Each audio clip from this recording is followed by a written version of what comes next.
This episode of the AFTN Soccer Show is brought to you by Recovery Family Law. Recovery Family Law is here to help you solve your family law problems. If you are going through a separation or divorce, they can provide you the confidence to make good decisions and support to enforce your rights. If you have a question about property, children or support, they have the answers.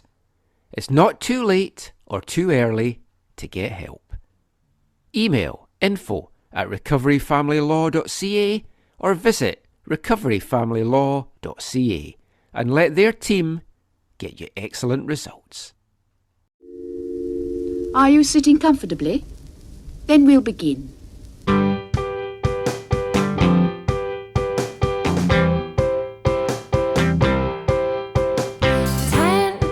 minutes left. Yeah, but there's still some time.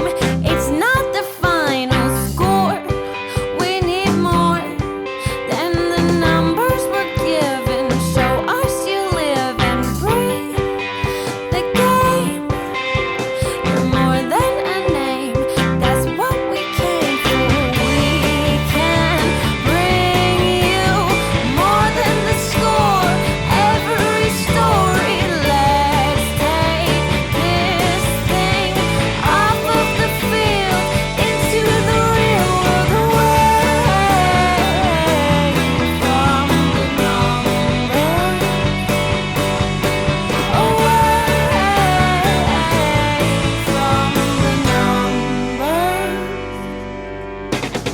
numbers. Welcome back, my friends, to the show that never ends. And there's still time. The AFTN Soccer Show, broadcasting on CITR Radio, 101.9 FM, in the unceded Musqueam Territory of the University of beautiful British Columbia. Brought to you in partnership with recoveryfamilylaw.ca. I'm Michael McCall. And I'm Zachary Eisenhammer. And folk will have been waiting for me to say something, but I'm going to move on. We're not going to do that this week, even though I'm enjoying doing it. Yes, we're back for another packed show of football chat, and we're recording it on Monday this time, so it's going to be out a little bit later. We've both had busy weekends, so I thought we'd do it on Monday. Next week's show as well might be on Monday because we're both heading into the interior next weekend for matches on Sunday, but in two different cities, beginning with K. I'm sure we'll get into all of that. We've got a lot of football to talk about in this show. Whitecaps weren't playing, but we're going to talk the Whitecaps news of the week on the men and the women's side. We're going to talk about the Northern Super League, what we know so far, Canadian men's national team in action, a couple of friendlies under their belts as Copa America gets ready to get underway next week. We'll chat CPL, Euros, a lot of other things as well, and bring you some fun and, I hope for you, entertaining music throughout the show. Before we get into any of that though, Zach, how's your week been? I know it's been a hectic few days for you, but just overall a good week. Yes, yeah, very full. Very, very, very full. And this week is no different. Yeah, I got a lot of end of year gatherings and stuff going on. And Kirk and I have a little excursion on Tuesday evening, which I'm looking forward to. Oh, Kind of sounds intriguing. No, just a game thing. Oh, cool. Mm-hmm. I commentated on 4 games over the weekend. Sweltering at Burnaby Lake on Saturday. First games I've done for the new Burnaby FC team out of there, so that was fun. An 8-goal thriller in the men's game between Burnaby and Rivers. Rivers were 3-0 up in the first 19 minutes before Burnaby came storming back to win 5-3. Absolutely incredible. And you'll appreciate this because you've known Todd May for a while. Todd got held up and couldn't get to the game, so he didn't arrive until the 17th minute, by which time his team were 2 down. Within 2 minutes of him arriving, they were 3 down. But then there was a water break. He got to get his team together for the first time, give them a talk, and then they stormed back with 5 goals. More importantly, actually, no, I don't think he's playing in this for them. Todd's had someone in training with their squad that I hope I knew he's Yes, he featured. hasn't featured yet. I know Yeah, who he you're hasn't talking featured. about, but yeah, he Yeah, hasn't featured just yet. And I'm not sure he will because the player we're talking about is a centre back, yeah. and they've just brought in Simone Massi back from Italy, the former WFC2 Uh, player, and he was outstanding on Saturday. And a very good back three because one of your boys, Joey Buchanan, VFC development player, he was playing alongside Joe Zuppo and Massey. So, yeah, I'm not sure this guy that we're talking about is going to get featured, but who knows? It's a long season still, so there's still a lot of football to be played. Then I did the Whitecaps games on Sunday, and we'll talk about the Whitecaps women in depth in the next part, but they ran out 10-2 winners. I got to do my, what time is it? Twice. twice. Wow. Yes. Never commentated on a game where a team scored 10 before. It was incredible. And it's not that Altitude played badly, but Altitude made the mistake of taking the game to the Whitecaps. What do you mean by that?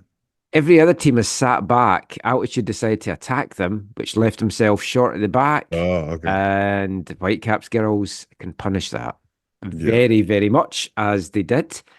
And it was 7-2 in the 88th minute. And when they made it 8, I said in the commentary, they are going to want to get 10 here. And they did 3 goals in a 4-minute spell. But yeah, a lot of Whitecaps women's chat we'll have in the next part. But let's just talk about a couple of other things just to kick things off. I've been watching the TST, the soccer tournament, 7v7. And I know you've been busy. You've probably not had a chance to see too much of it. But the Canadian teams did well in it. I was late getting into it last year. Only really got into it in the final because I knew there was a Canadian team in the final, $1 million Mhm. on the line. And this year, 2 Canadian teams in the men's side, one in the women's side, with the one of the men's teams pretty much being UBC alumni. So it's a lot of guys, Logan Chung, Victory Shambusho. So a lot of guys that we know.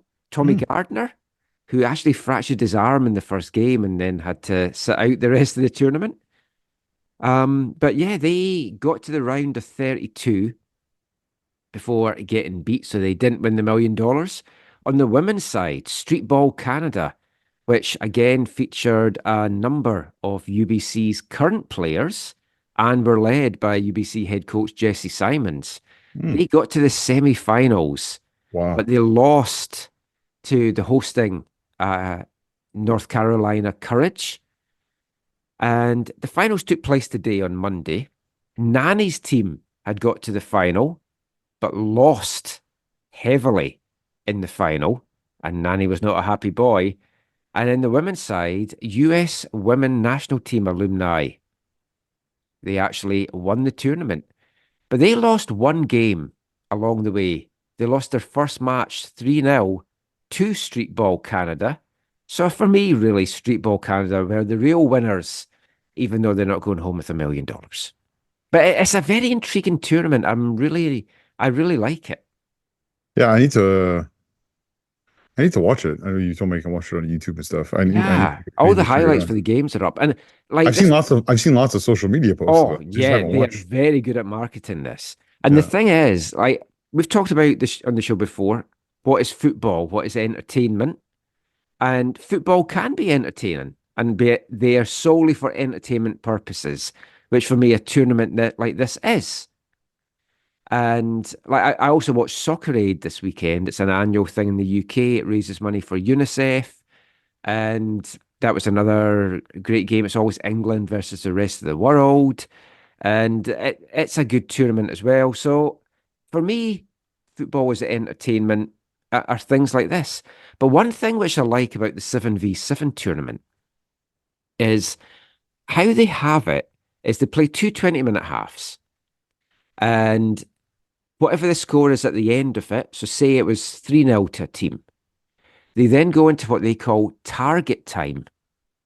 And in target time, you play until one team scores. So say it was 3-0. you play until one team scores 4 goals. So the team going into target time just need one.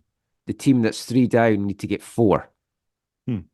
So if it's tied at 1-1, you play until a team gets 2. So it's like golden goal.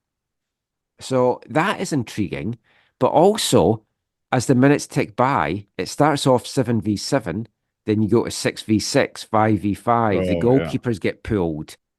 I've floated this as an idea for extra time in matches at tournaments where they can sometimes be a bit boring. Not all of this, it's a bit too gimmicky for like a big tournament, like say the Euros or the World Cup. But I would like to see 11v11, 10v10, 9v9. So you gradually take players off to open up the pitch. And you either play the full 30 minutes or you play golden goal. And I think that would be a way to settle a game footballing that isn't just the lottery of penalties. Yeah. So I would be fine playing a full 30 minutes and then every 5 minutes a player comes off. It would be interesting. Like even trial it in some of the youth tournaments or something. Or like the Euro Conference League. Yes. But like seriously, something like that, I think it would be intriguing to watch because it does make for a good viewing spectacle.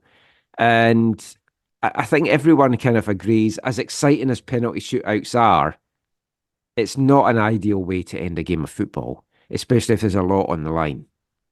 Yeah. Oh yeah. But yeah, it's exciting to watch. I love a penalty shootout. I've spoken on the show before. My mum always loved it. It wouldn't matter who was playing. If a game went to penalty, she'd sit down and watch it. That's awesome. Yeah, I Yeah. think that's the same in our household. There'll be lots of games Kirk and I are watching that are my daughter or my wife are not watching, and then it's a shootout. They'll come and watch that. Yeah. But Although something my daughter has watched a lot more games now. Oh, that's cool. So I mean that's been my kind of footballing week. But let's get into the meat and potatoes of the show. We're going to kick things off in part 1 by talking Whitecaps news of the week. And for a week where the Whitecaps first team didn't play, there's quite a few things to talk about. So There is. today, by doing this on Monday, it's actually worked out great because we got to talk about the TST final and the dates were announced for the Oh, yeah. semi-finals of the Canadian Championship. Saw that And they've today. changed from what was originally announced and what they were meant to be. How do you feel about that change, Michael? I'm not happy. Yeah, I can imagine. I think Canada Soccer have messed up this tournament so much this year by Yeah. having the 2 legs and the way that they're now weighting who gets to host the games and stuff like that.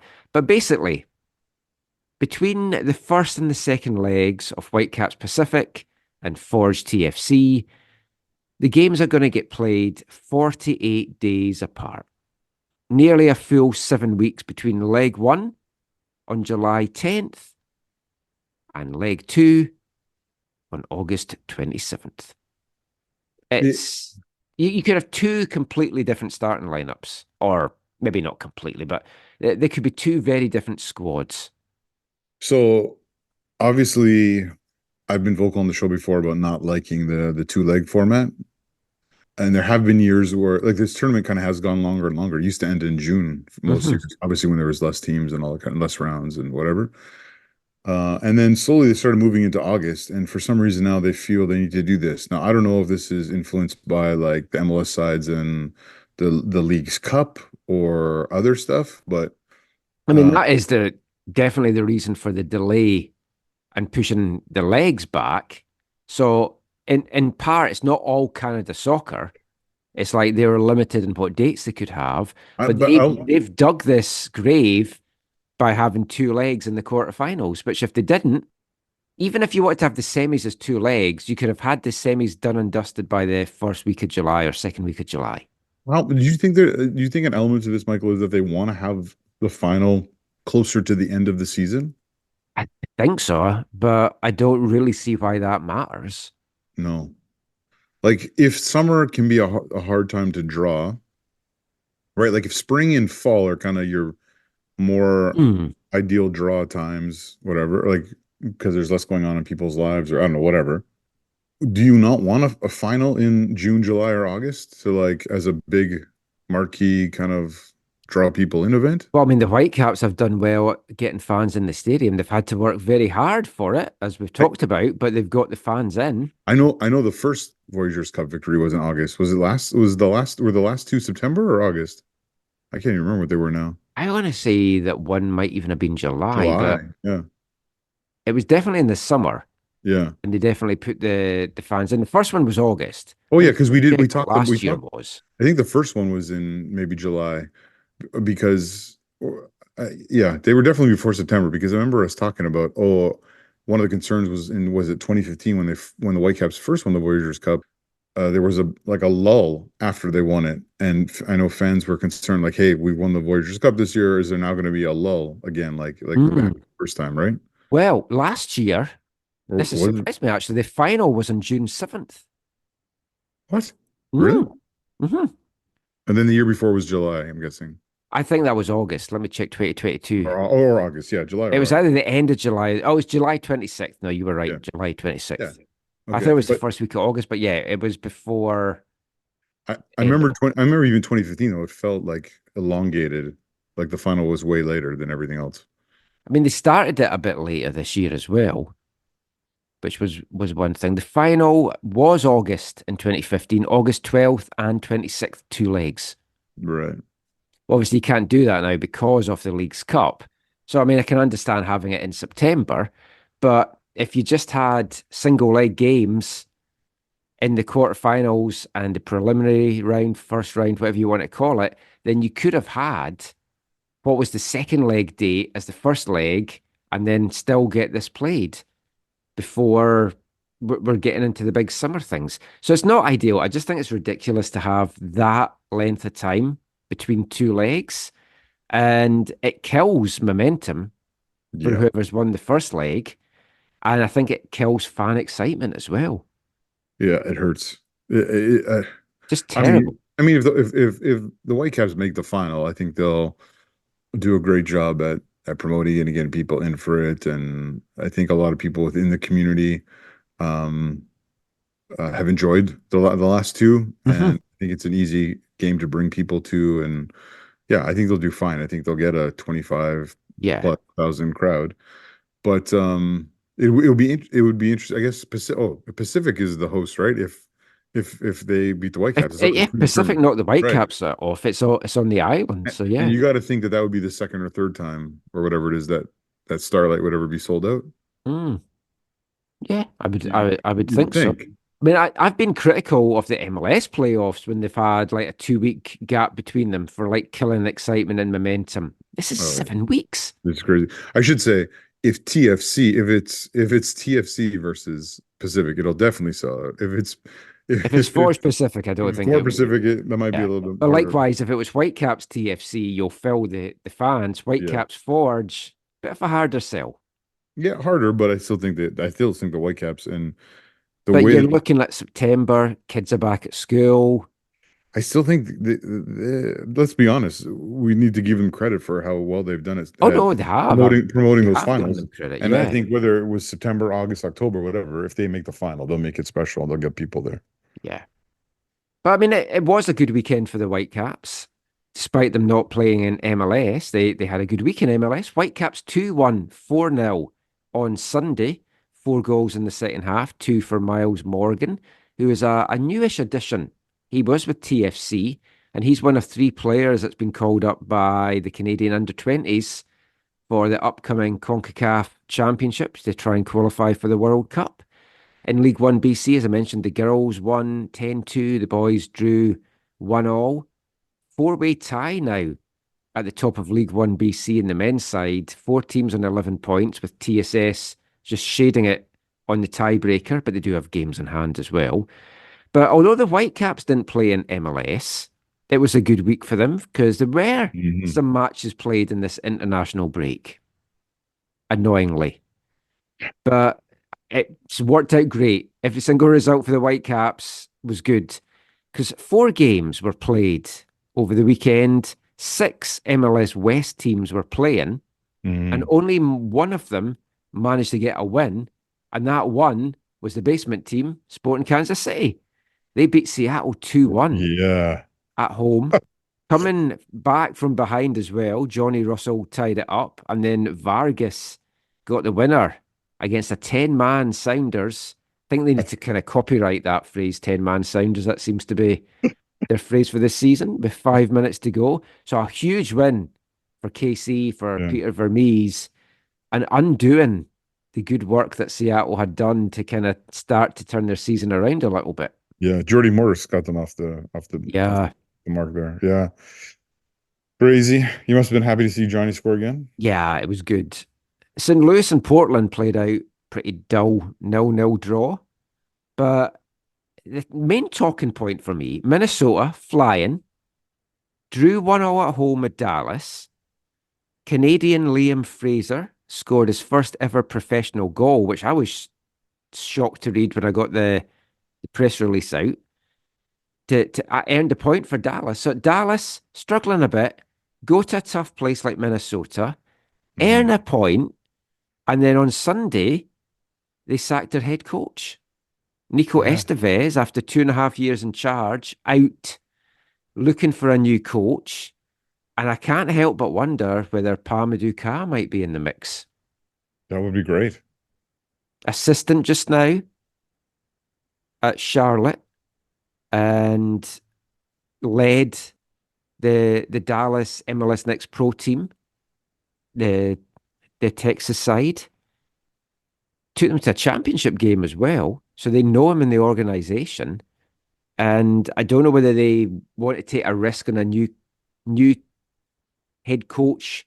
I know he's led Pacific, but like new first time leading an MLS, or if they're going to want to go for a bit of experience, but you've got to think he's in the frame. Yeah. Again, I think I'd be surprised if he wasn't or wasn't interested or didn't get an interview or anything.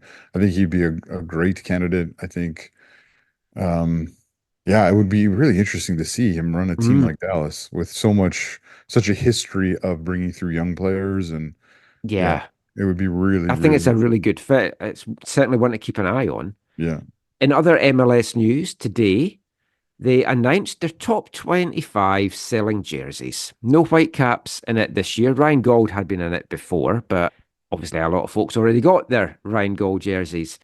4 Inter Miami players in the top 25, including 2 that played for Miami at BC Place a few weeks ago. So see, the Stars did turn out to play. Actually, there's 5 Miami jerseys in the top 25 because Busquets is in it as well. Yeah, Jordi Alba obviously was Yeah, one. Jordi Alba and Benjamin Kremaski. Oh, okay. He was number 25. Yeah. I think when you look at the list, it's the players that you would expect, but there is, for me, a huge shock in there at number 13. A Canadian, Jacob Schaffelberg from Nashville. Oh, wow. I know. Yeah. He's the second Nashville player after Hani Mukhtar, but coming in at 13, I was like, wow, they must love him there. Does that say anything about the number of jerseys that are actually sold of each of these Well, I players? did wonder that as well. And then someone asked me a good question today is like, how much money do the clubs make from these jersey sales? And that would be an interesting thing to find out, which we never will, I'm sure. But you've got to think the clubs will get a good cut, the players will get a good cut, the league will get a cut. And let's be honest, we know the jerseys are probably made for under a tenner and they're getting sold at huge markups. So it would be interesting to see the breakdown of I think cuts. now, Michael, they cost more than a tenner, but yeah. I don't know. I've seen the little boys that make it. I'm sure that still goes on. You can pick them up for $20 on the dodgy Chinese sites. But those aren't legit ones, right? No, but they are, I believe, made in some of the same factories on occasion. No. Or it's the same material they're able to get hold of. But yeah, dodgy, but a lot cheaper than the full price for it. But I mean, Did you see who came third on the list? oh, I've got it up here. I can't remember. I know Messi Suarez led the way. Oh yeah, Luciano Acosta. Who would want that guy on their team? Yeah. I tell you who I would love. Ricky Puig at 5th. That would be good. Chicha. Yeah. Let's see. Actually, is he there at RSL? No, I don't think. No, he's not. See, he's not appreciated there. Get him to Yeah. Vancouver. Start the interleague transfer market. I was happy to see Pookie made the list. Yeah, even though he's not having a great season, but I don't know. I just like the name Pookie. Yeah, I I think it like should it. be a little cartoon character like Caramello. It's an injustice. Oh, talking of Vanni, which I wasn't, but Italians. Did you see Vanni opened the Italian Day on Commercial Drive? Oh, you've got to watch the video. It's superb. He's got the crowd eating out of his hand. He's like, um, you want to come here and you want to be an Italian. I'm lucky. I am Italian, but you can come here and you can eat like an Italian. You can drink like an Italian. You can swear like an Italian. And you should come along to Whitecap games and you can tell the coach he sucks like an Italian. Oh my. Oh, he's superb speaking like that. If you are on Commercial Drive, you should go to was it Dolce Amore and get some gelato. That's the place to go. Oh, haven't actually had that. They've got a lot of good cafes and restaurants on the drive. We go Oh, there. you need to go to Often. Dolce Amore. Ah, Dolce Amore. It's Made all by the about fi love. made by the finest graduates of Gelato University that I know. Oh, really? I Yeah. will check that out. I do like a bit of gelato. Off the pitch, Whitecaps news, the Messi debacle is dragging on as I, someone s- is now trying to get a class action lawsuit going. I learned this about this via your tweet. Oh, you not seen it? Oh, I saw, oh no, I saw it on your tweet. That's how I yeah. found it. So someone is launching or trying to get a class action lawsuit going against the Whitecaps and MLS in a notice of civil claim filed last Tuesday in the BC Supreme Court. A man who I'm not going to name him claims, don't want to give him any more publicity, claims that he paid $404 for a pair of tickets to a May 25th Whitecaps and Inter Miami match, expecting to see Messi and other top players. He did, though, see the Whitecaps and Inter Miami match that he bought tickets for. Hmm. It says this is a classic case of bait and switch. The lawsuit says, citing print, online, and social media, and even billboard advertising, promising the trio of top tier talent. Now, at no point does it promise that they're coming. That's where you'd imagine this will fail. But using such promotional materials, it goes on to say, as bait, the defendants caused the tickets for Vancouver v Miami to be listed and sold in the primary market at 10 times higher than the price of other Whitecaps home games. Yeah, they were higher, and it was based on the fact that you're seeing better opposition in theory. But again, no promises were made. So, I mean, surely this won't go anywhere. I mean, it sets a huge precedence if it does, though. Yeah, I tend to agree with you, Michael, that I don't think this will ultimately be successful. But on the off chance that it is, Mm, right? Because I don't know if it was lawsuits or what, but there have been things that have changed in how you're allowed to market and promote things, right? yeah, Um, like false you might have, advertising. well, yeah, like, was it like, this might, I don't know if it's Canada or the US, but, um, there was the whole, if you announce something and you say you have it available at a certain price, you have to have a minimum of so many available at that price for that to be legitimate advertising. So Mm. you can't say, hey, we have a football match and we have $5 tickets, right? And then when it comes down to it, you have $5 tickets. Like you have to have, I think there's an actual some kind of Well, it was mathematical like equation. VFC with $100 season tickets. They had to have a set minimum number. And there were quite a few. Obviously, there were a number of people who were angry that they um didn't get those in time. But yeah, there were quite a few of those. Or at least I know a lot of people who ended up getting those. Some people who listen to our show, some people who support with the Fanatics, some people in other situations. But no, yeah. So there and then like also maybe this is American, but didn't they like crack down on the airlines over ticket price over like airline? You saying you can't advertise a uh, Yeah. a $500 flight, but with all the fees and stuff, it's $1,000, right? So there have been these things that have changed that consumer, whatever it's consumer watch groups or court cases or whatever. This is not a Yeah, language I like speak well. Ticketmaster have to show their fees up front and stuff now as well, Yes, more yes, clearly than they used to. exactly. So those changes weren't brought about by those companies saying, "Hey, we want to do this so everyone understands better." They were, I think, in most cases, were forced to do that by Hmm. regulation, right? So again, I don't see this having a lot of legs.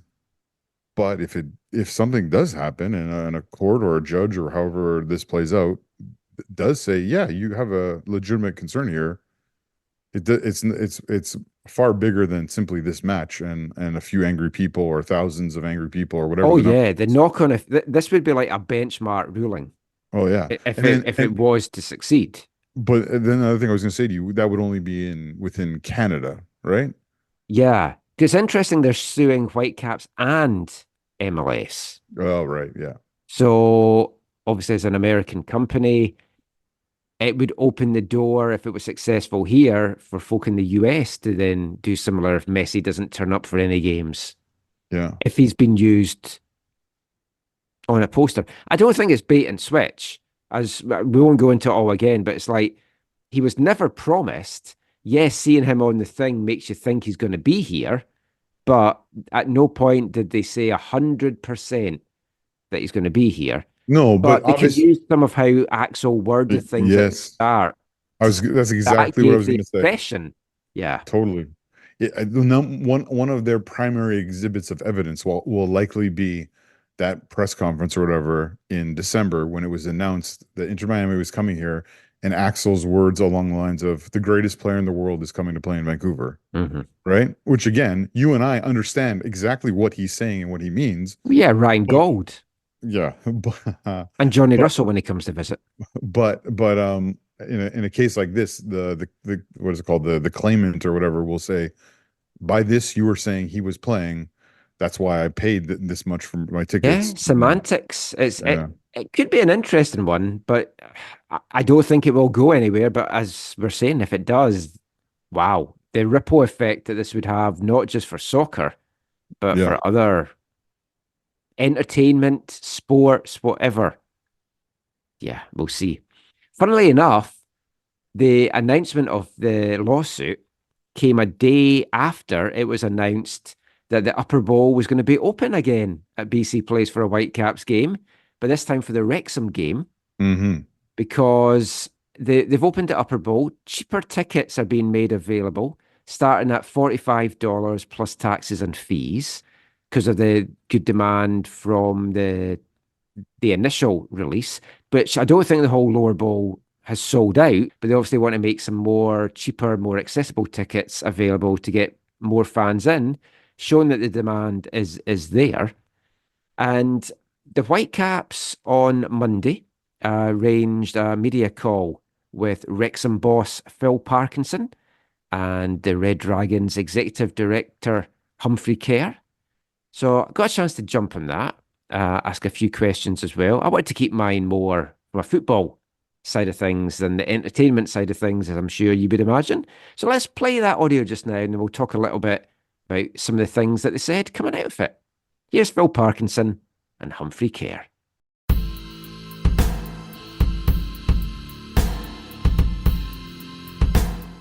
I've got two questions really for Phil to start things off with. The rise of the club, everyone's obviously followed it the last few years. League One is such a hard league to get out of. I think Leeds showed it, Sunderland showed it. How do you feel these games this summer against top opposition here in North America is going to help you get prepared for that season? Yeah, I think that's a good point because obviously pre-season is absolutely key in terms of for preparation, and I'm pleased with it with the progression of games as we go along, and Vancouver Whitecaps being the last game of our tour is obviously the most important one in terms of the closeness to our season. So by then we'll be looking to get as near as we can to full fitness. So yeah, it'll be interesting in terms of playing an MLS team, the standard, because sometimes it's difficult to judge different leagues around the world. But I'm sure it's going to be a great game for us and for them to test ourselves. the whole focus on Wrexham at the moment. I'm maybe one of the few folk that's never seen the documentary, not because I don't want to, but just because I don't have the channel that it's on. But like, I'm an old guy. I remember Wrexham back in the day in the league, Mickey Thomas against Arsenal, all that kind of stuff. So I look at Wrexham purely from a football sense.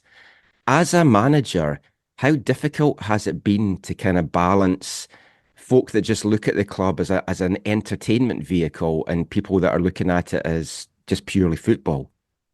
Yeah, I think, when obviously during the season, we understand what the people of Wrexham, most importantly, because the club's had so many tough times over the last 15 years. And one of the focuses of Rob and Ryan when they bought the club was to uplift the whole area, and being part of that and seeing that happen has been incredible. Obviously, we've got the attention uh, worldwide, which because of the documentary, which is fantastic, but really, alongside that, and as important, if not more important, is the uplift in the area of Wrexham itself, and what a successful team can do for an area. And we've seen it before, but it has been just great to just see that evolving over the last few years. How do you balance the Hollywood with the game? In Phil's case, the recruitment of players, how you focus or how you approach the games, and Humphrey, how do you balance this with your Hollywood aspirations and your role as a writer and an actor? Sure. Well, I mean, from my perspective, I'm very lucky because both of my bosses are in the business. So they recognise that when I say, I've got an audition or I've got this, or I've got to write an outline for a script or something like that, they understand where that's coming from, and they're very very generous in that respect. So yeah, I mean, it's fortunate because the two biggest things in my life are also the two biggest things in their life. So that makes it easier to find the common ground. And Phil? Yeah, I think that the balance, I always say to the lads in meetings and everything, just remember we're representing a working class town in Wrexham, and the performances have got to reflect that. And the other side of it is been great to be part of that, and we've embraced all the extra demands on the players, whether it's cameras around them or other commercial activities, but we never kind of lose the focus that the most important thing we can do is win on a Saturday afternoon at 3 o'clock, and all our energy goes into that, really. And that's one of the things I think Humphrey, I'm sure, will say we're very proud of, that we've managed to maintain the balance of keeping the group humble, because it is difficult for players at this level with the adulation they've had. But we've worked really hard to recruit the right people, the right players who aren't going to get carried away with themselves, and understand that being humble and representing the club the right way is the most important thing for us. I know you've described your role as sort of an ambassador, someone who kisses a lot of babies for the team. Who's going to be doing more baby kissing in Vancouver? Will it be yourself or Ryan in his hometown? Well, I imagine in his hometown the babies kiss him. I mean, that's the sort of the level of adoration he has. I expect. Yes, I mean, I think I hope Ryan is going to be there because he's promised to pick us all up from the airport in his uncle's minivan. So if not, the team will be stranded at the airport. So yeah, I think it'll be. I often am kind of their avatar on the ground, but I think when we're in the States, I very much take a back seat to the bosses. States and Canada, I should say, in North America, I should say. Looking forward to a huge international diplomatic blunder. I wanted to ask you guys what you learned from last year's friendly against Philadelphia, and what lessons can you take from that and bring forward to the Whitecaps game next month? It was a very strange game because of the thunderstorm, which disrupted the game at half time. So, but in the two halves we played, even though they were separated by quite a considerable amount of time, it was very competitive. And I was impressed with Philadelphia. It was a tough game. The players were really fit, and obviously in the middle of their season, it was a great test for us. So, expect the Vancouver game to be, very, very similar in terms of the physicality and the running power and the athleticism of the players in the MLS. And that's great for us because that's going to be a real test. Sometimes in pre-season, it's the physical test in terms of the energy of the opposition. You really need to stretch yourself as a team. And I'm sure the Philadelphia game would have done that a lot better, obviously, without the thunderstorm, but we certainly got a taste for the levels in the two halves we played. Phil, what is your knowledge of the Whitecaps as a team? What do you know about the team, the players, and Coach Fanny? Yeah, as the game approaches and we get over there, then I'll start watching some more games, because whether it's pre-season or during the season, we always like to build up as much knowledge as we can on the opposition, because that's part of the preparation for our season as well, to treat the game like it is a league game back over here. So I know they're doing well at the moment, the fifth in the league. Last year, I know they made the playoffs. Know they beat Colorado Rapids the other night with a late goal, but have I studied them at this stage? No, but we certainly will be doing that, myself and our analysts, before the games and before the game, and make sure we're prepared professionally. How is this an opportunity not only to get the team focused and ready for the season, but also an opportunity to maybe look at some teams and players and that sort of thing from MLS and maybe a scouting trip for you? Yeah, definitely. I think one of the challenges we've all got is judging levels of leagues around the world, whether it's in Europe or North America, because players can look good at one level, but you bring them over to the UK and they can't transfer that. So it's good to have a look and judge the standard close up. So if a player becomes available in the MLS, or we've kind of scouted a player, then we've got first-hand experience of the level. I think that is key for us. We've had a taste of it last year and again this year. So yeah, of course we're open to bringing players in from overseas. Obviously, it's key that they're the right quality and the right people to fit into the squad. But it is good to judge them at their level. One more question, kind of following on from what Tyler asked there. When you're recruiting, whether it was last season or this close season, to get the guys for the higher level, how much do you have to kind of delve into the player's personality, as in you want to make sure that they're coming to Wrexham for the right reason, for footballing reasons, and they're not just wanting to be part of the sideshow and just get a bit of publicity for themselves? No, very, very much so. It's absolutely key. And we do a lot of homework on players' character before we bring them to the club, and getting those right people who are going to strike that balance of embracing the Hollywood side of the club, but also remaining grounded is absolutely key for us. And yeah, so the recruitment is an interesting challenge throughout the summer. Humphrey's obviously, we were on the phone a lot discussing it, that looking at the player, then me meeting them, having a chat with them, finding some background information out. And yeah, keeping the dressing room right, the harmony in the football dressing room is so important if you're going to have a successful season. Because once the season starts, it's a long 9 months. You're on the road together a lot. There's lots of ups and downs.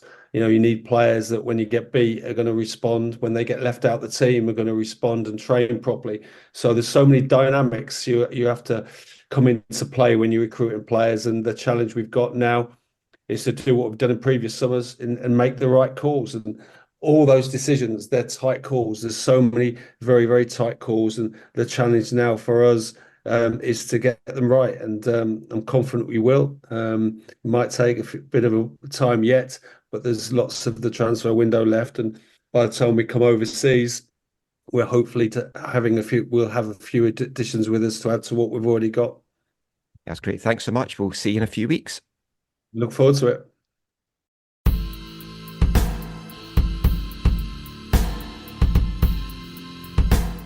Wrexham boss Phil Parkinson and executive director Humphrey Kerr there. Now, you watch the show. I haven't seen it yet. I might just subscribe to Disney Plus just so I can catch up with it bit before the game, just see what it's been about.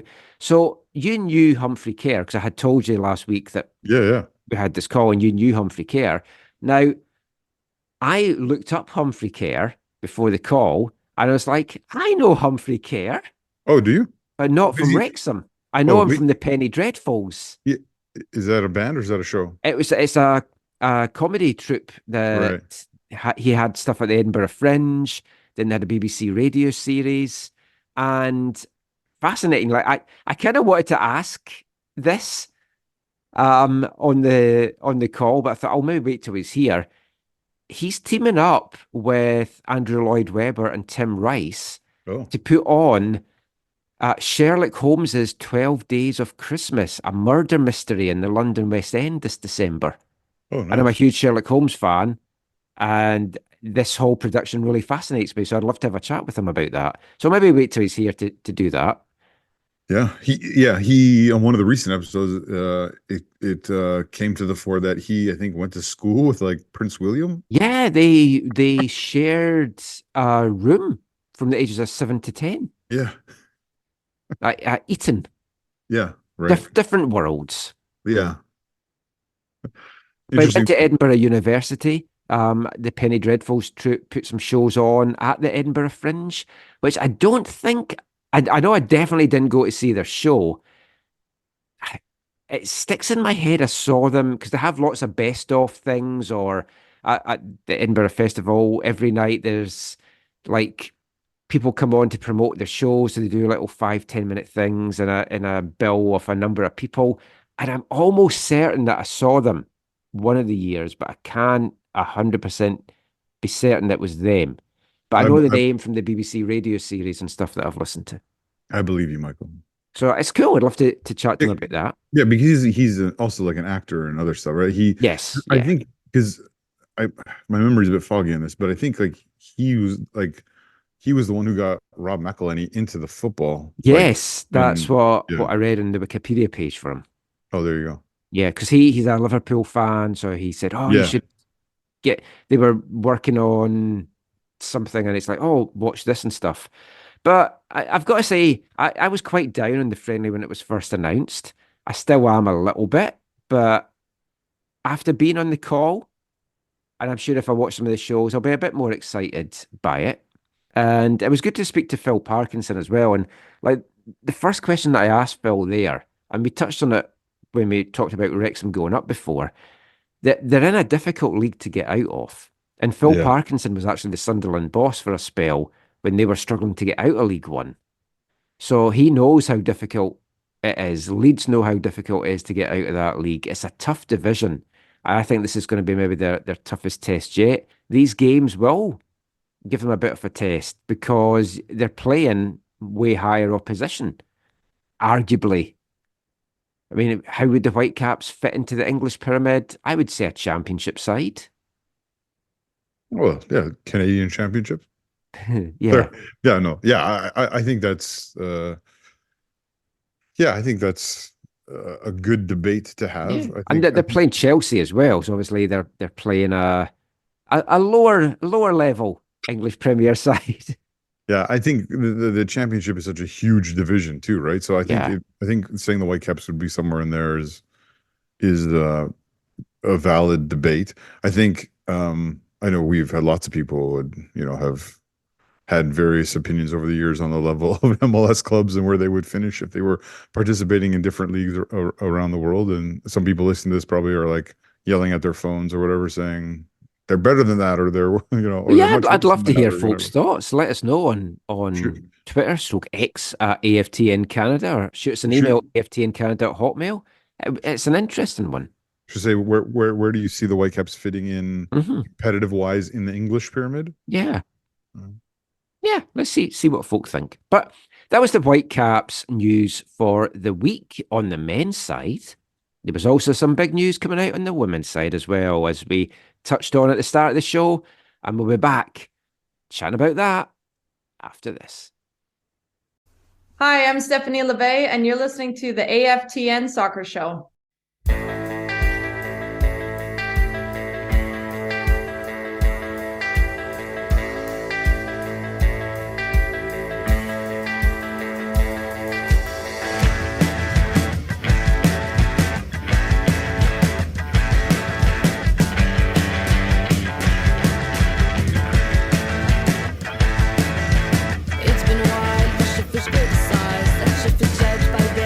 Whatever she says, whatever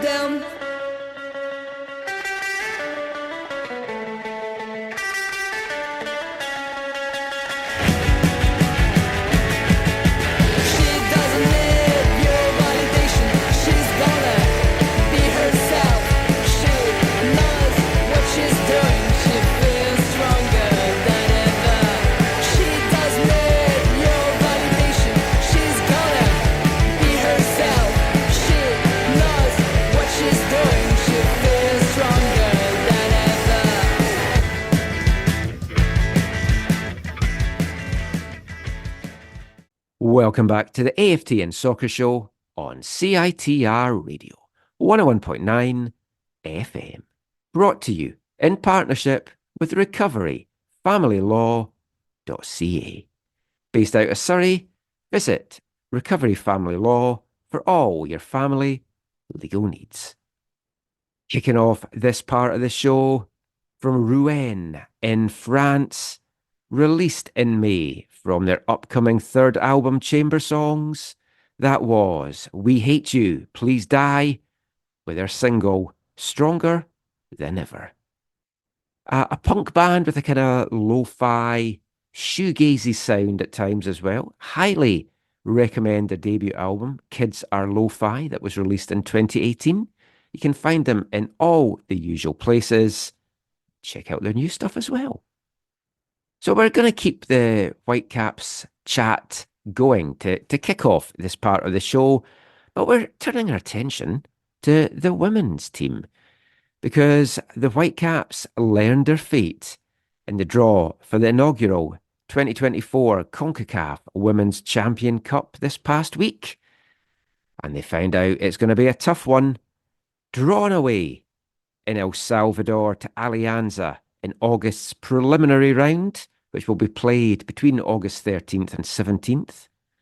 If they get through that, they are in a group with NWSL sides San Diego Wave and Portland Thorns, Mexico's Club America, and Panama's Santa Fe. So a very tall order for them, especially considering the team that is in the competition is officially Whitecaps Girls Elite. So it's all their academy girls aged 18 and under, and they qualified, of course, for this tournament by winning the 2023 Interprovincial Championship back in August out at Willoughby in Langley after winning their second straight League One BC Women's Championship. And it was a fantastic season for them. The team have continued it this year.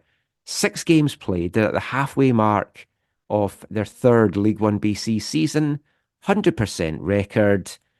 34 goals for, just 3 goals against. And their most recent game this past weekend at Thunderbird Stadium, a stunning 10-2 victory over the visiting Altitude. And full credit to Altitude, who never gave up at all. They battled throughout. They scored the only 2 goals against the Whitecaps that any opposition team has scored, because the only other goal they had given up to this point was in their first game, and that was an own goal. So Altitude kept taking the game to the Whitecaps, which was obviously leaving them a little bit empty and open at the back, which was punished relentlessly by a rampant Whitecap side. I've never commentated on a game before where I could do the, what time is it, 10 past anyone. But it was an amazing performance. You can check out the game. It was one of the games featured this weekend on the League One BC YouTube channel. And it sets the girls up very nicely to move into the second half of the season. Then the Interprovincials. And then on to this CONCACAF Champions Cup preliminary round matchup with Alianza. And it is going to be a tough order. First of all, it's a tough trip down to El Salvador to begin with. They could have been drawn at home. The first team out, though, was Alianza. I was really hoping they were going to get a home draw. We could see the girls play out of Swangard, and it would be a fantastic occasion. Instead, they're going to be making a very CONCACAF-y trip down to El Salvador. The previous weekend, they're actually going to be competing, or hopefully competing, if they win the League One BC Championship, in the Interprovincials. And if they get to the final of that on the Sunday, they could be playing in El Salvador 2 or 3 days later. So it's a tough ask for Katie Collar's side. One of the big questions swirling around the team is, are they going to take down their academy players? Are they going to get any of their graduating players back from their college sides to play in the game? And will the Whitecaps use this as an opportunity to maybe start to build their women's team by making some of their first signings? Well, I caught up with Whitecaps Girls Elite head coach Katie Collar after that big win on Sunday to ask about all of that. Here's what she had to tell me.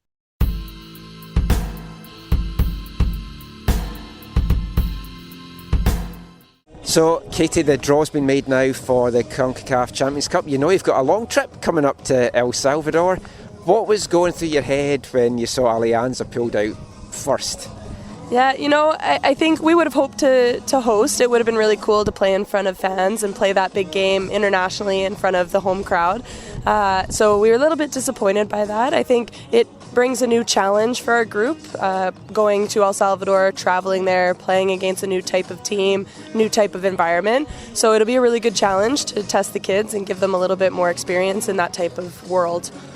And a lot of these girls all have played with Canada, so they're used to travelling in CONCACAF and stuff like that as well. So at least there's a little bit of that knowledge there as to what to expect.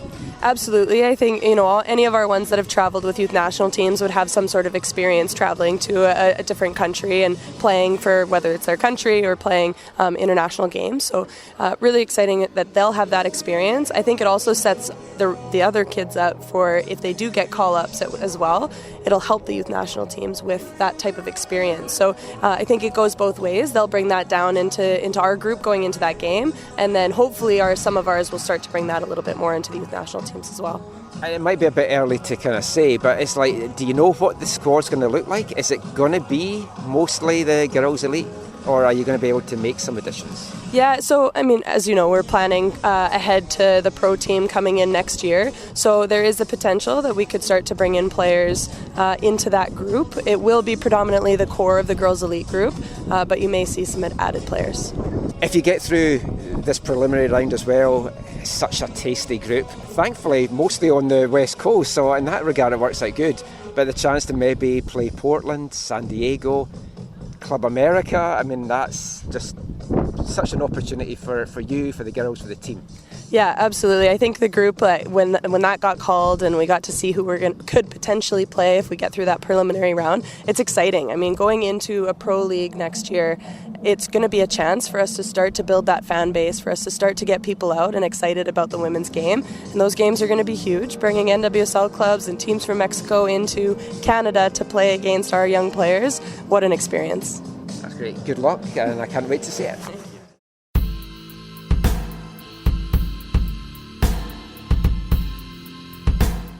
Katie Collar there, talking all things Whitecaps and CONCACAF Women's Champions Cup. So, Zach, if they can get through that preliminary round stage down in El Salvador, it's going to be a tough one, but a lot of the girls have played CONCACAF competitions for the U15s, the U17s. But if they can get through that, get into the main group stage, it's fantastic preparation for the Whitecaps' new Northern Super League side, which appears will not be called the Whitecaps from some information that Steph LeBay mentioned last week. And we touched on this last week. The Northern Super League, the first details have started to come out, and we wanted to kind of give it a good discussion. So a week where we're not focusing on Whitecaps in the MLS is a good time to do that. We'll get to that in a sec, but it does sound from what Katie said and from what Axel said before, they hope to maybe, if they can get through this preliminary round into the group stage, add some players early with a look ahead to next season, which is a great way to get things going. Yeah, totally. How disappointing would it be if they don't advance? I think for the organisation, they'll be quite gutted, but if they haven't made the additions and they can get their senior players back from college, which I'm not sure the colleges are going to be like, yeah, we want you to go and play a game in El Salvador before the NCAA season starts. You're looking at 15 and 16-year-olds going there. Yeah, that's my concern. And that's tough. But the thing as well, like talking to Katie during that and then after it as well, they're going to be in the interprovincials, you would imagine, if they win League One, which is no guarantee they will, but the way that they're playing, they should. They'll be in the interprovincials the weekend before this game. And if they get to the final, it's 2 to 3 days before this game. And whoever wins the interprovincials is going to be in this tournament next year, representing Canada. So you've got a chance that Whitecaps can get the Vancouver team into this tournament next year by winning it. So I think there's going to be a lot of focus in that. Might not leave a lot left in the tank. Yeah. So I Yeah. don't think they would be, if they've clinched a berth for next year, Right. I'm not sure it's going to be the end of the world. It'll soften the blow of if Yeah. they were to go out. Yeah, to You get, Allianz. you're playing against like Portland Thorns, San Diego Wave, Club America. It's not going to be easy games. Oof. Did you watch the Thorns game at the weekend on I didn't TSN? know. Not a great one. Oh, I want to catch up with Rob Gale and ask him how he's doing with stuff down there. Yeah, I hope he loses that interim tag. Anyways, that's Yeah, right. it would be nice. But yeah, let's keep the women's soccer chat going. Let's talk Northern Super League now and what we know so far after the Project 8 announcement on May 28th. So we know that the league is set to launch April 2025 with 6 clubs in Halifax, Montreal, Ottawa, Toronto, Calgary, and Vancouver. Now, 4 of those teams were known. Montreal and Ottawa have joined the previous 4 known announced clubs stroke cities. All 6 Northern Super League clubs are owned and operated by independent ownership groups. The Northern Super League is going to be launching with some big corporate partners backing it: Canadian Tire, DoorDash, CIBC, and Air Canada. So they've got their airline partner, which is very important. Obviously, the CPL have WestJet. We learned a bit more about the competitiveness aspect of it. So it's going to be a 25-game regular season with playoffs and then a championship game in the fall. It would have been nice if they had done it maybe a little bit different and just had the regular season, but I know it's North America. Love the playoffs here. And obviously money making as well. Yeah, the 25 games, so you're playing each opponent 5 times, which means you don't have a truly balanced schedule, which is unfortunate. And the playing each other 5 times is unfortunate. I mean, CPL already with playing everyone 4 times, home and away twice is, I mean, it in some respect has helped build your one's disposition towards the opposition. Yeah, I mean, it can build rivalries, but it can also kill it as well. Because, like, 4 games in a local derby is not as exciting as just a home and away. No. But yeah, it's a lot of travel as well for the 2 Western teams. So you've got to factor that in as well. So, I mean, will they try and have maybe more local games? Maybe the 2 Western teams, maybe it's not 5 games over the season. Maybe they do something a little bit wacky so that Vancouver and Calgary play a couple extra games against each other. That I'd like even less than the 5 games, I've got to say. So, I mean, we'll see how that plays out. But they mentioned that whilst they're creating a home for Canadian players, and that's the key focus, they will also feature world-class international talent to help elevate the overall quality of play and drive further development. Now, I've mixed feelings on that, just as I do in the CPL, that if you have it just Canadian players, it maybe will be a dip in quality if you're not attracting the best ones back. But the whole point of having the Women's Domestic League is everyone's banged on for years, even before the World Cup in 2015, that Canadian players don't have a place to play. And depends how many they allow international players in the league as to how much impact that will be for the Canadian talent.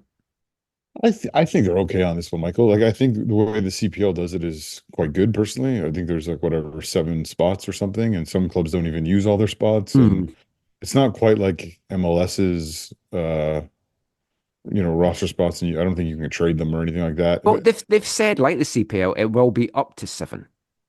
Okay, there you go. Yeah.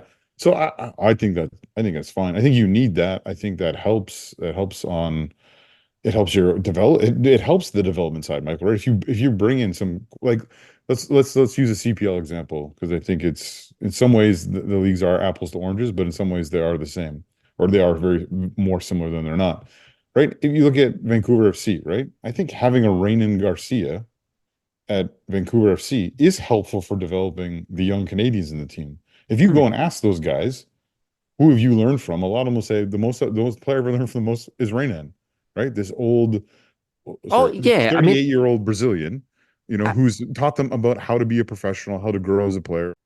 I mean, yeah, players like Garcia are great. I'm not against having foreign players in the league. I'm just like, if you've got 6 clubs to start with, 7 players, 42 players in the league, I'd like a lower amount initially, and then as the clubs get added, you would increase that. And I think, I would say that for the CPL as well. but again, Michael, I think it's an up to. This is not the No, I know CPL. you don't have to use every single The spot. CPL sides have not used all of their international roster spots, or not all of them all have. Hmm. And I think it'll be similar to this. And then from a marketing side of things, I think if you get like if you bring in let's say each team brought in 1 or 2 players that fans of women's football know and recognize, again, it helps bring people into the stadium and helps grow the game in that sense. But again, on the development side, I think it helps your young Canadians grow and develop as well. Because remember, we talk about this a lot. We talk about this lots. To develop and grow as a player, you need to play with better players, right? So if you're Yeah. bringing in actual talent, like quality players, that's going to help with your goal of development as well. So it's like Well, it serves multiple purposes. I mean, I've said this about the CPL. I get pissed off because I'd rather see League One players that I know and watch and develop and come through getting their chance in the CPL as opposed to bringing somebody in from Australia or Africa or South America or something like that. It's just what I my preference would be. But CBC reported that each NSL team is expected to have a 1.5 million initial salary cap for 20 to 25 players on a roster, with the minimum salary being 50,000. And teams can have up to the 7 foreign players and 1 marquee player whose salary will only account for 75,000 against the cap. So that's when you're hoping you're bringing in some of the Canadian international players back, or at least some big name that, as you say, that fans of women's soccer will be like, oh, get a chance to see like a Marta, obviously not Yeah. her, but like a Yeah. player like that's got that recognition that's maybe coming a little bit to the end of their career. Totally. Yeah. But it's a higher salary cap and And minimum this, salary than the CPL, of course, yeah, it is, which is which quite is great interesting. to see, but also disappointing that the CPL then is so low. But that's a whole other thing. But no, it's great. I was worried what it was maybe going to come in at, but that's a decent minimum salary and it's a decent salary cap. Yeah, it is. I found that quite interesting. Again, I wonder how much that is based on these large corporate sponsors, having to Yeah. or contributing to the league, and also the amount of that each owner will be required to come in with in Yeah. terms of operating costs and what they're expected to cover, and how much, like, are there minimums that they have to be willing to contribute over a period of time, or that kind of thing. Well, like for reference salary cap wise, the NWSL, they actually increased their salary cap this season to 2.75 million, but previously it had been 1.375. So this is coming in above what that was initially. So I mean that I had concerns as to the quality that would be in the league in the initial years, just like I did in CPL. But hopefully with a cap like this, you are going to, I mean, you're probably not going to bring back the top Canadian players that's playing over in Europe. Like we spoke about Julia Grosso.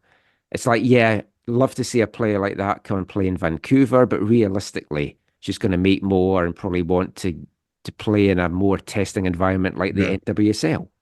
Or Kadisha or Yeah. Fleming, or there's a bunch over there But that maybe in years to come, they would be aren't. here. And like some players like Chloe Lacasse has said, oh, the Montreal thing in a couple of years would be interest her. Come back Totally. to play. And it's like that's exactly what you want. But in the Mhm. first couple of years, it has to succeed, not just in terms of like bums and seats, Mhm. but making money and getting eyeballs on it on TV. And to do that, you need to have a decent quality product on the pitch. Yeah. Hopefully, they will allow them to do that. Which the CPL had a little bit of that, right? But Yeah, I mean, nowhere near. I've said I was blown away. The quality was way more than I thought it was going to be. Well, yeah, no, I'm talking about the like former Canadians players coming back. They Oh, had they yes. had just a little drips of it, right? Players Yeah, a lot of them wanted like to see what year one was like, yeah. and So then like they started to come The back. David Edgars, the Mankier Jameses, the Even like Callum Irvin totally didn't yeah play in year one, came back year two. Ben McKendry, guys like yeah that. yeah. Yeah, we'll But see. on the women's game, I think in the women's game because this is so new and so uh, I mean women's football there's less opportunities worldwide, right? Than men's football. And so so the CPL and the NSL are not quite the same, right? Because the CPL comes in, they're competing with far more leagues around the world for players, right? Whereas the NSL has less leagues to compete with. That's true. Plus you have the fact that it's Canada, which has a reputation as a good footballing country in the women's game. And And so a I think great it's country to live in. great And country to live in. It's I think like in the football world, when players talk about Canada or MLS in the United States, like players know, oh yeah, I'm going to get paid. Like they're not going to stiff me yes, my check. It's going to come. I'm not going yeah. to wait till the end of the year to get all my money or whatever. And so there's a lot of things that work in its favor. And um, so again, yeah, it's not. There's definitely some apples to oranges comparisons between CPL and NSL. But for them, it's for the Project A people, for Diana Matheson and her people, there's a lot of things that they can take advantage of, and so far it appears like they are in a number of these ways.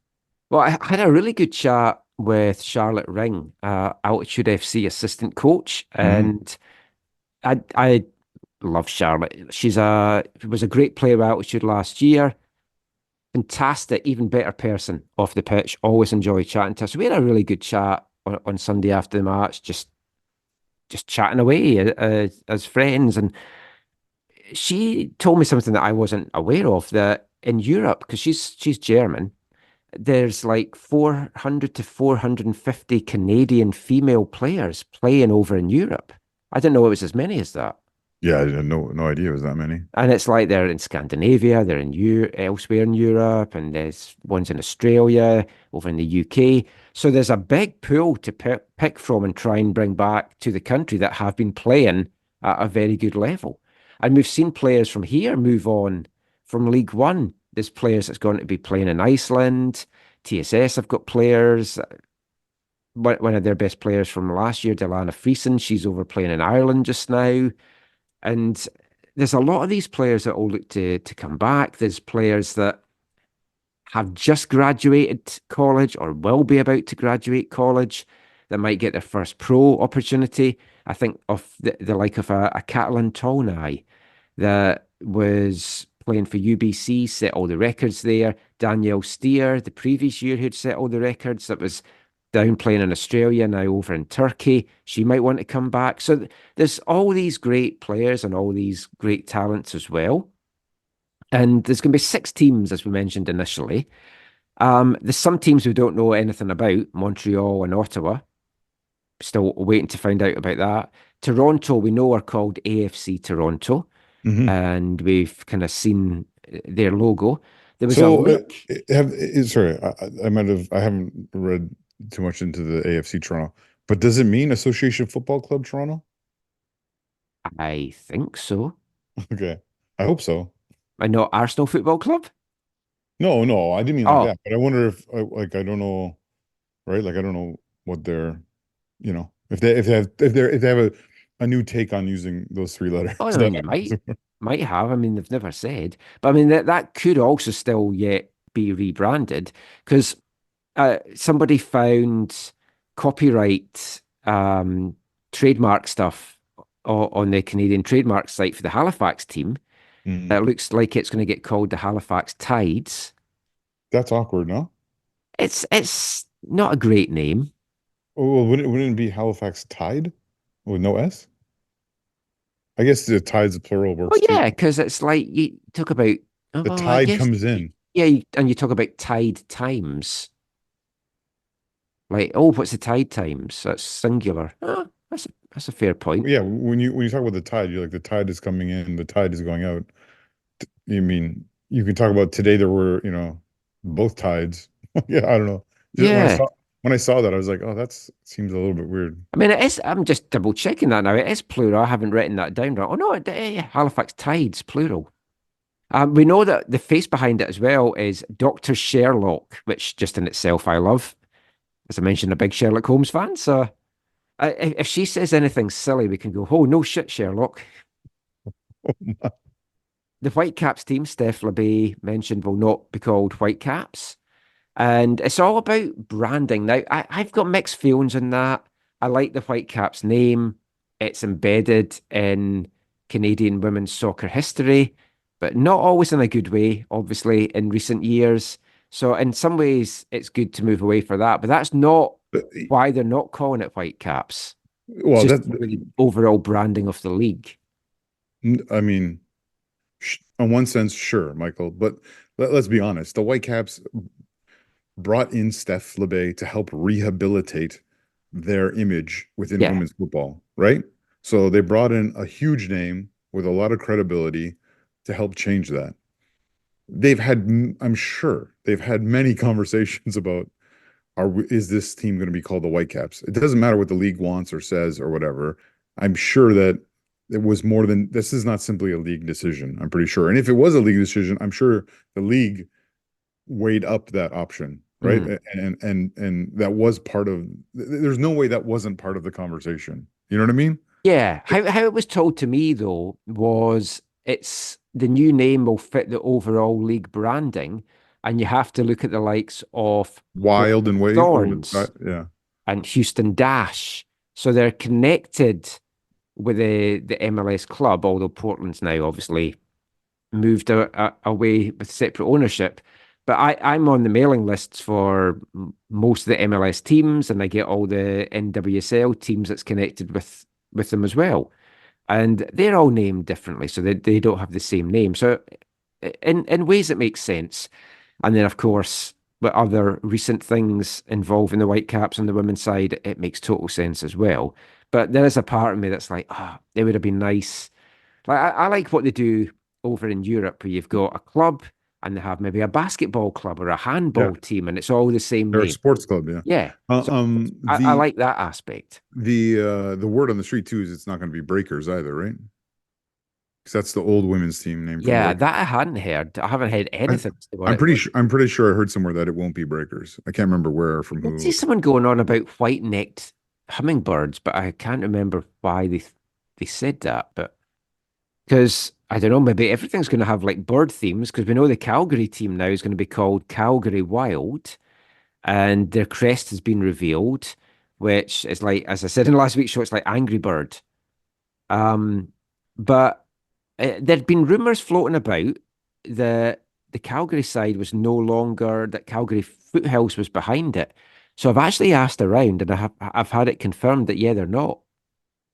Right, and what it was in a press release that said they were, right? Initially, when they came in, it was Vancouver Whitecaps, Calgary Foothills were the first two owners. But now the Foothills are not behind the Calgary team. So the question is, do we know why, and do we know who the new owners are? No and no. Okay. Is my answers from what I was asking. What I was told, though, is, and it's the same kind of here, and I guess throughout Canada, a lot of the youth clubs have people that love them and people that don't like them. Because here in BC, there's a few youth clubs that people love, but they're seen as, oh, you're taking all the top talent, we don't like you. And there's jealousy or animosity in youth circles. So like in Calgary, you've got Foothills, you've got Blizzard. And to me, that's the two names that are synonymous with youth soccer in Calgary.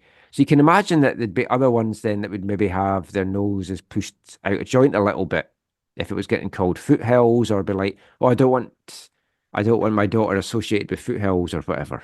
No, the name for sure, but the ownership, I'm wondering if there's just more to it than that. What you're saying makes a lot of sense, because it is it can be a very tribal kind of community.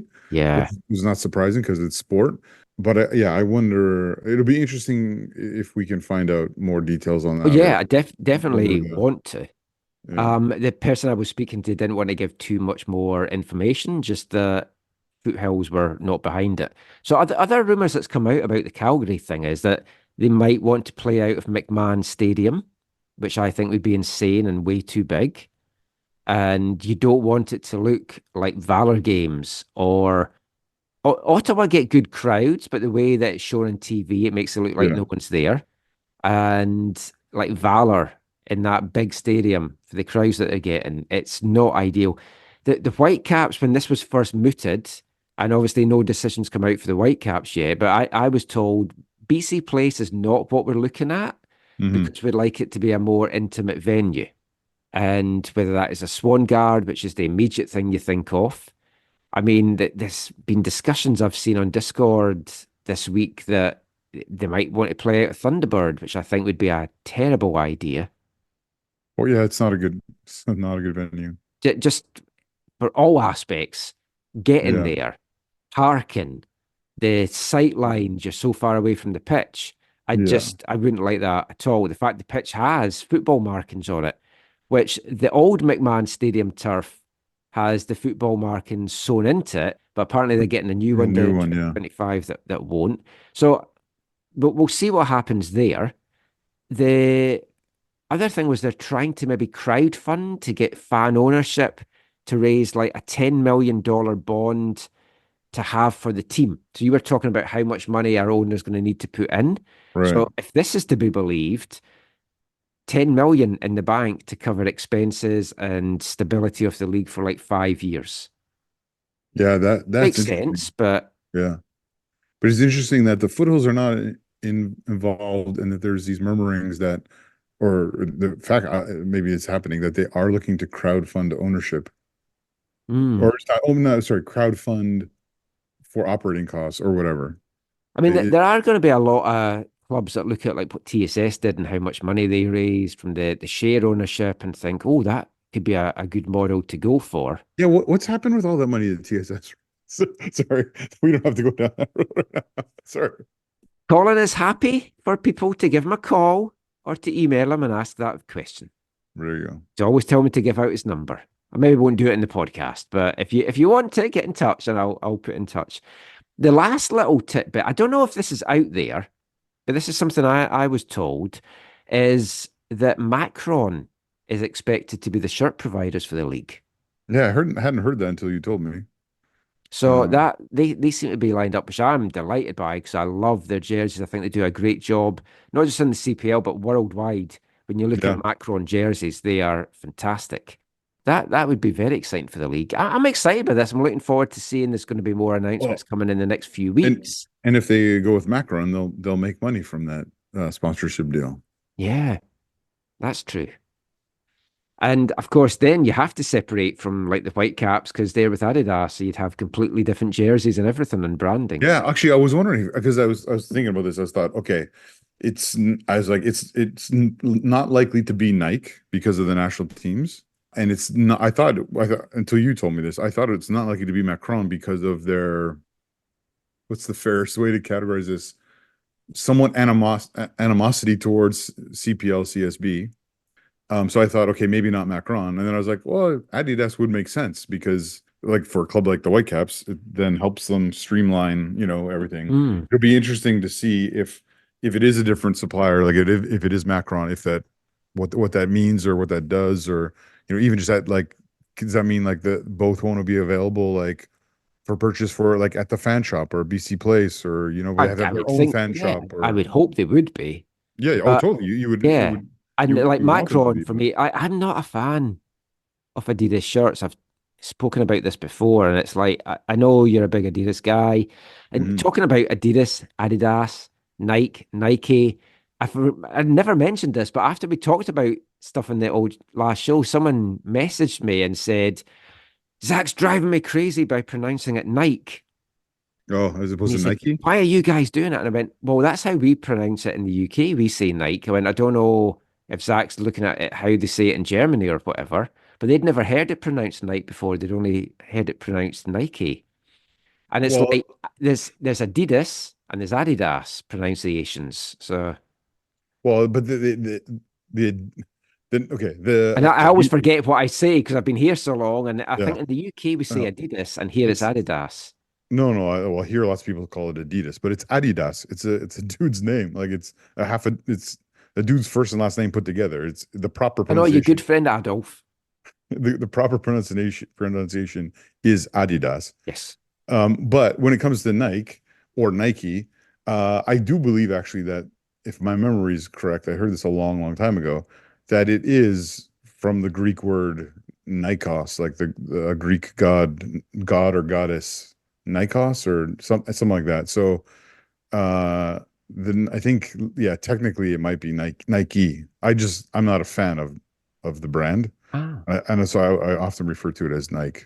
But yeah. Well, there we go. So yeah, hopefully it's Macron. Hopefully it is good kits. So one final bit of news from the Northern Super League that came out on Tuesday, June 11th, as I was editing the podcast. So I thought may as well slice this one in. So just my thoughts on it and not Zach's.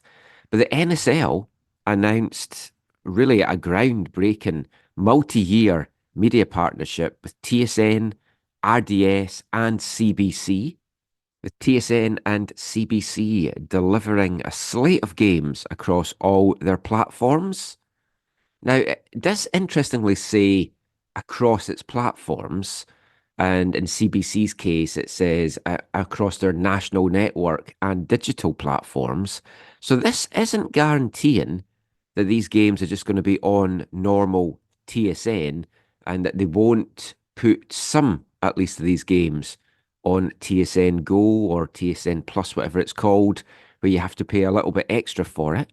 It also says that in addition to coverage from its official media partners, the Northern Super League confirms plans to leverage its own platforms to tell the diverse stories within the league.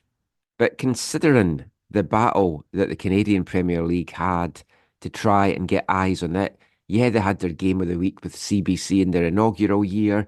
TSN and Sportsnet, though, didn't want to touch it because they, I would imagine, wanted to get the games for free, which the CPL and Canadian Soccer Business weren't looking to give up.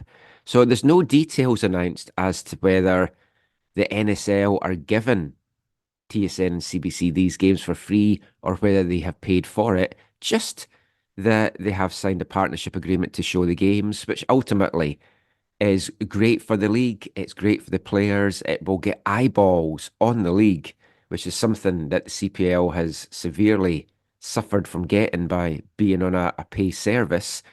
But if TSN do put it on one of their pay platforms, then that's going to change things a little bit. Either way, though, it's good exposure for the league and something that I hope maybe once the Media Pro deal finishes at the end of this year that the CPL can sort out as well. So a lot of good stuff coming out from the Northern Super League in the last week or so. Exciting times for women's soccer in Canada. Exciting times for soccer in Canada in general. And we're going to turn our attention now away from the club scene onto the international stage as we look at the Canadian men's national teams. 2 friendlies this past week against Holland and France. And we'll be back chatting about that after this episode's song from our album of the month. Hi, I'm Derek Cornelius, and you're listening to the AFTN Soccer Show.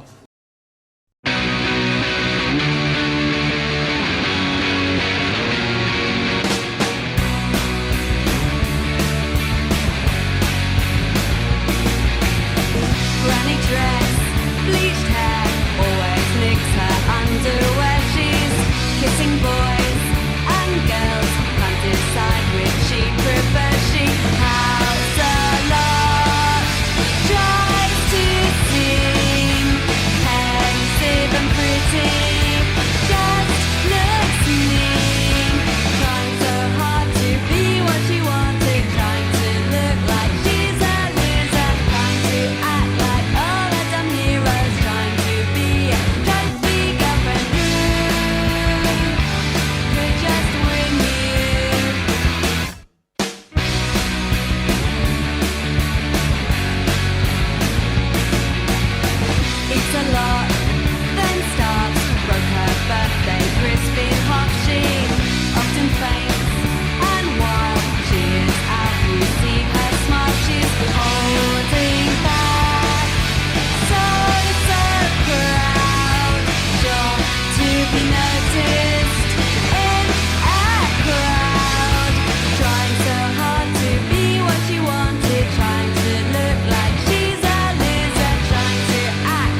Welcome back to the AFTN Soccer Show on CITR Radio 101.9 FM.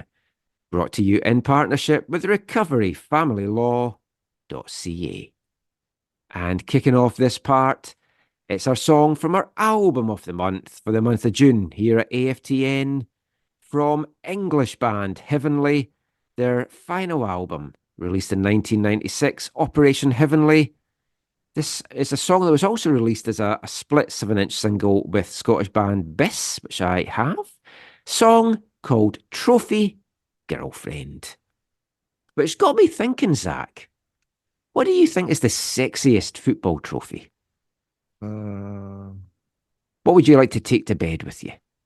Give a little cuddle. Well, I have already slept with the Cascadia Cup. Oh, that explains a lot. Yeah, I didn't sleep with the Voyageurs Cup, even though it was in my home. That'd be cheating. Yeah. Maybe that'll change one day. I was going to ask, did the cup runneth over? But let's just move quickly on. Well, you've seen the photos from that, right? Yes. Yeah. Okay. I've seen you take the Cascadia Cup to a number of places, much to the ire of Seattle fans. Yeah. That was really funny. The threats of violence. So yeah, I just had it strapped up in the back of my car, so that was a good time too. Yeah, I think the World Cup is quite a sexy trophy. Yeah, it's a good one. I mean, the original one not so much, but I do like the original one is weak. The Jules Rimet trophy is not very enjoyable. It feels almost like something we give out now, like a kids tournament or something. It looks like that a little bit.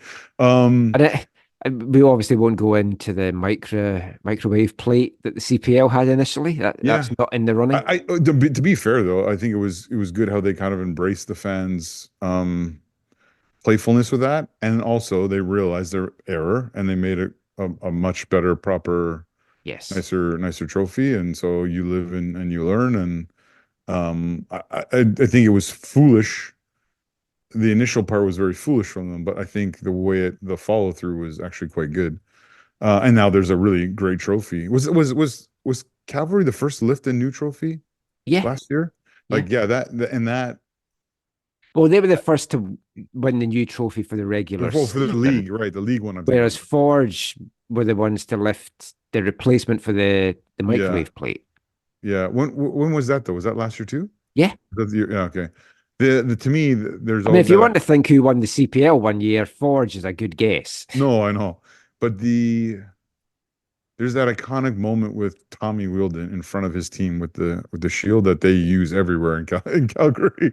That's a really good image. I mean, here's the thing.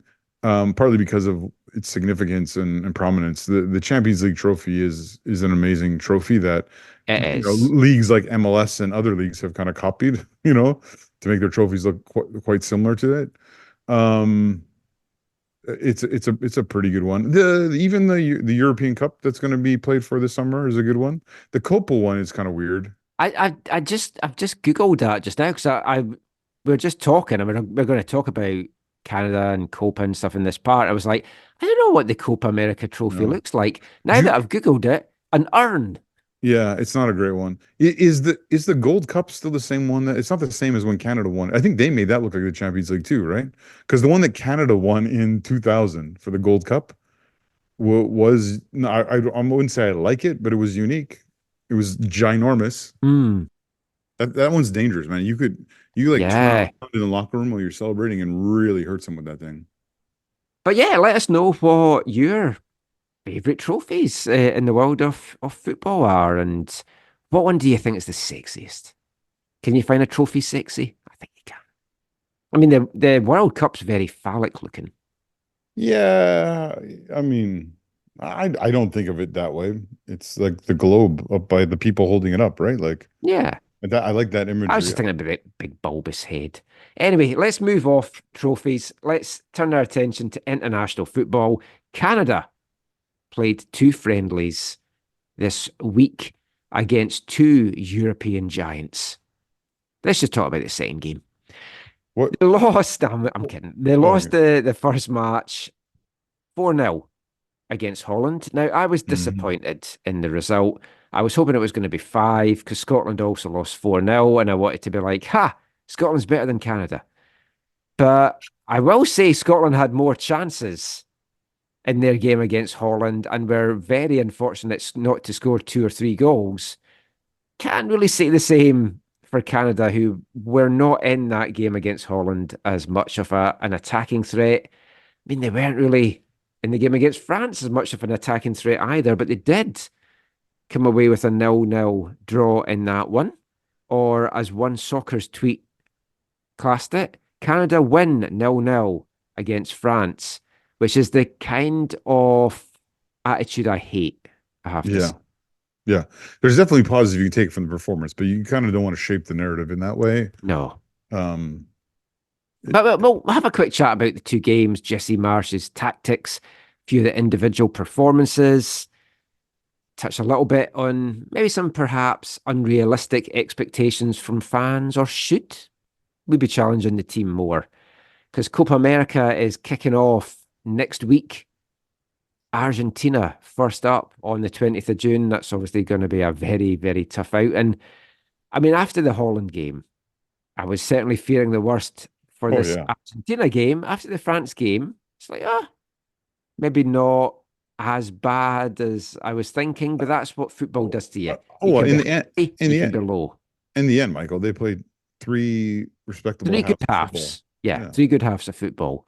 The second half against Holland, they just were undone. Poor defending, some poor goalkeeping. But I mean, here's the other thing, which I know I think has been talked about at least a little bit. You had Canada starting with their absolute best squad possible, essentially, or at least Jesse Marsh's version of their best squad possible, right? That's fair, yeah. But you had Ronald Koeman, the renowned footballer and somewhat renowned football coach, who started with at least like a Holland B team, right? Like, it was not all their best players by any stretch of the imagination. And so as the match went on, you had Marsh subbing in players for Canada who are not at Canada's starting players level, and you had Koeman subbing on players who were like Holland A players. So that just, it was always bound for disaster. I'm a little bit surprised at how much the wheels fell off in one sense, but it shouldn't be super shocking. You know what I mean? When you look at it from that perspective, right? Yeah. I mean, did fans really expect Canada to come into these games and take anything from them?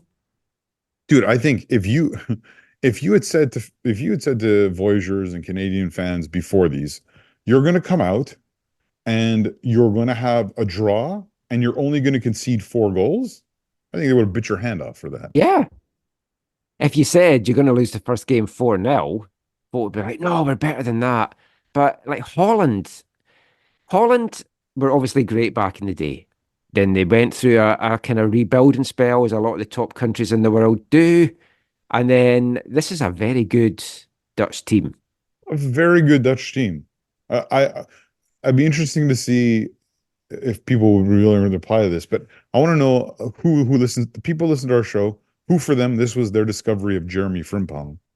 Yeah, right? because we were chatting about that when we were texting back and forward. There's going to be a lot of folk that's never seen him play at club. Because Jeremy Frimpong has been a player playing for, I think Leverkusen picked him up from Celtic. I think he had like a 1 year at Celtic where he didn't do great for them, I don't think.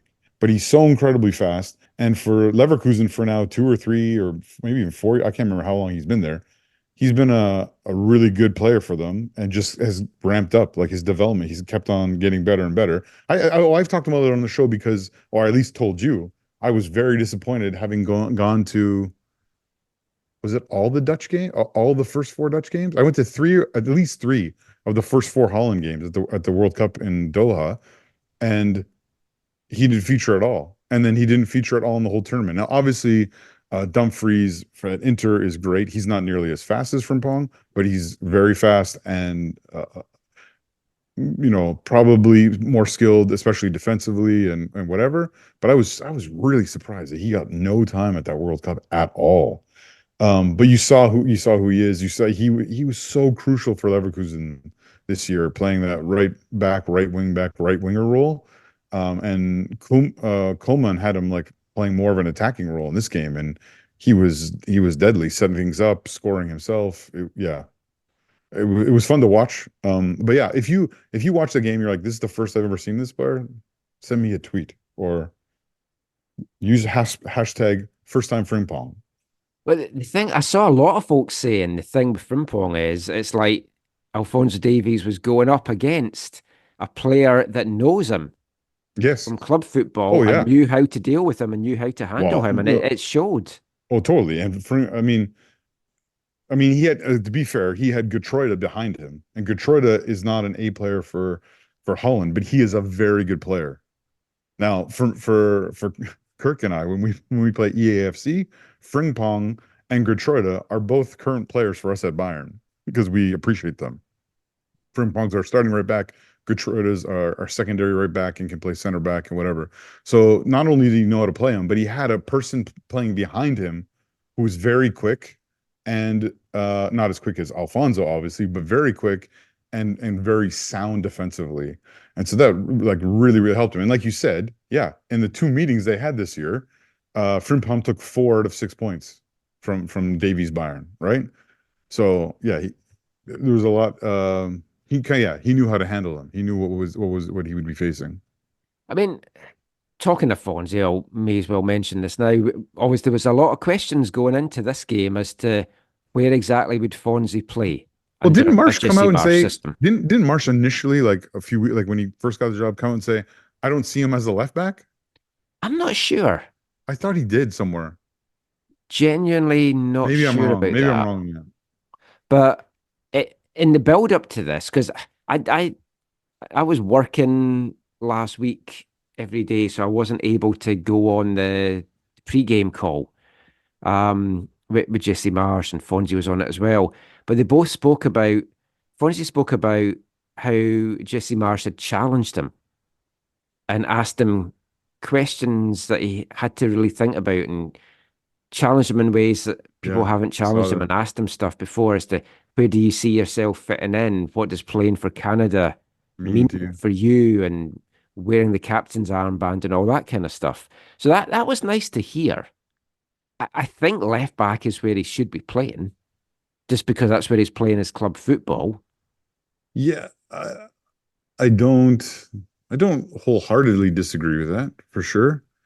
I think it depends on, like, with no Sam, then yeah, I like him at left back. I think if you're playing 4 at the back and you have a Sam, I think could play in front. Yeah, I think it would be okay.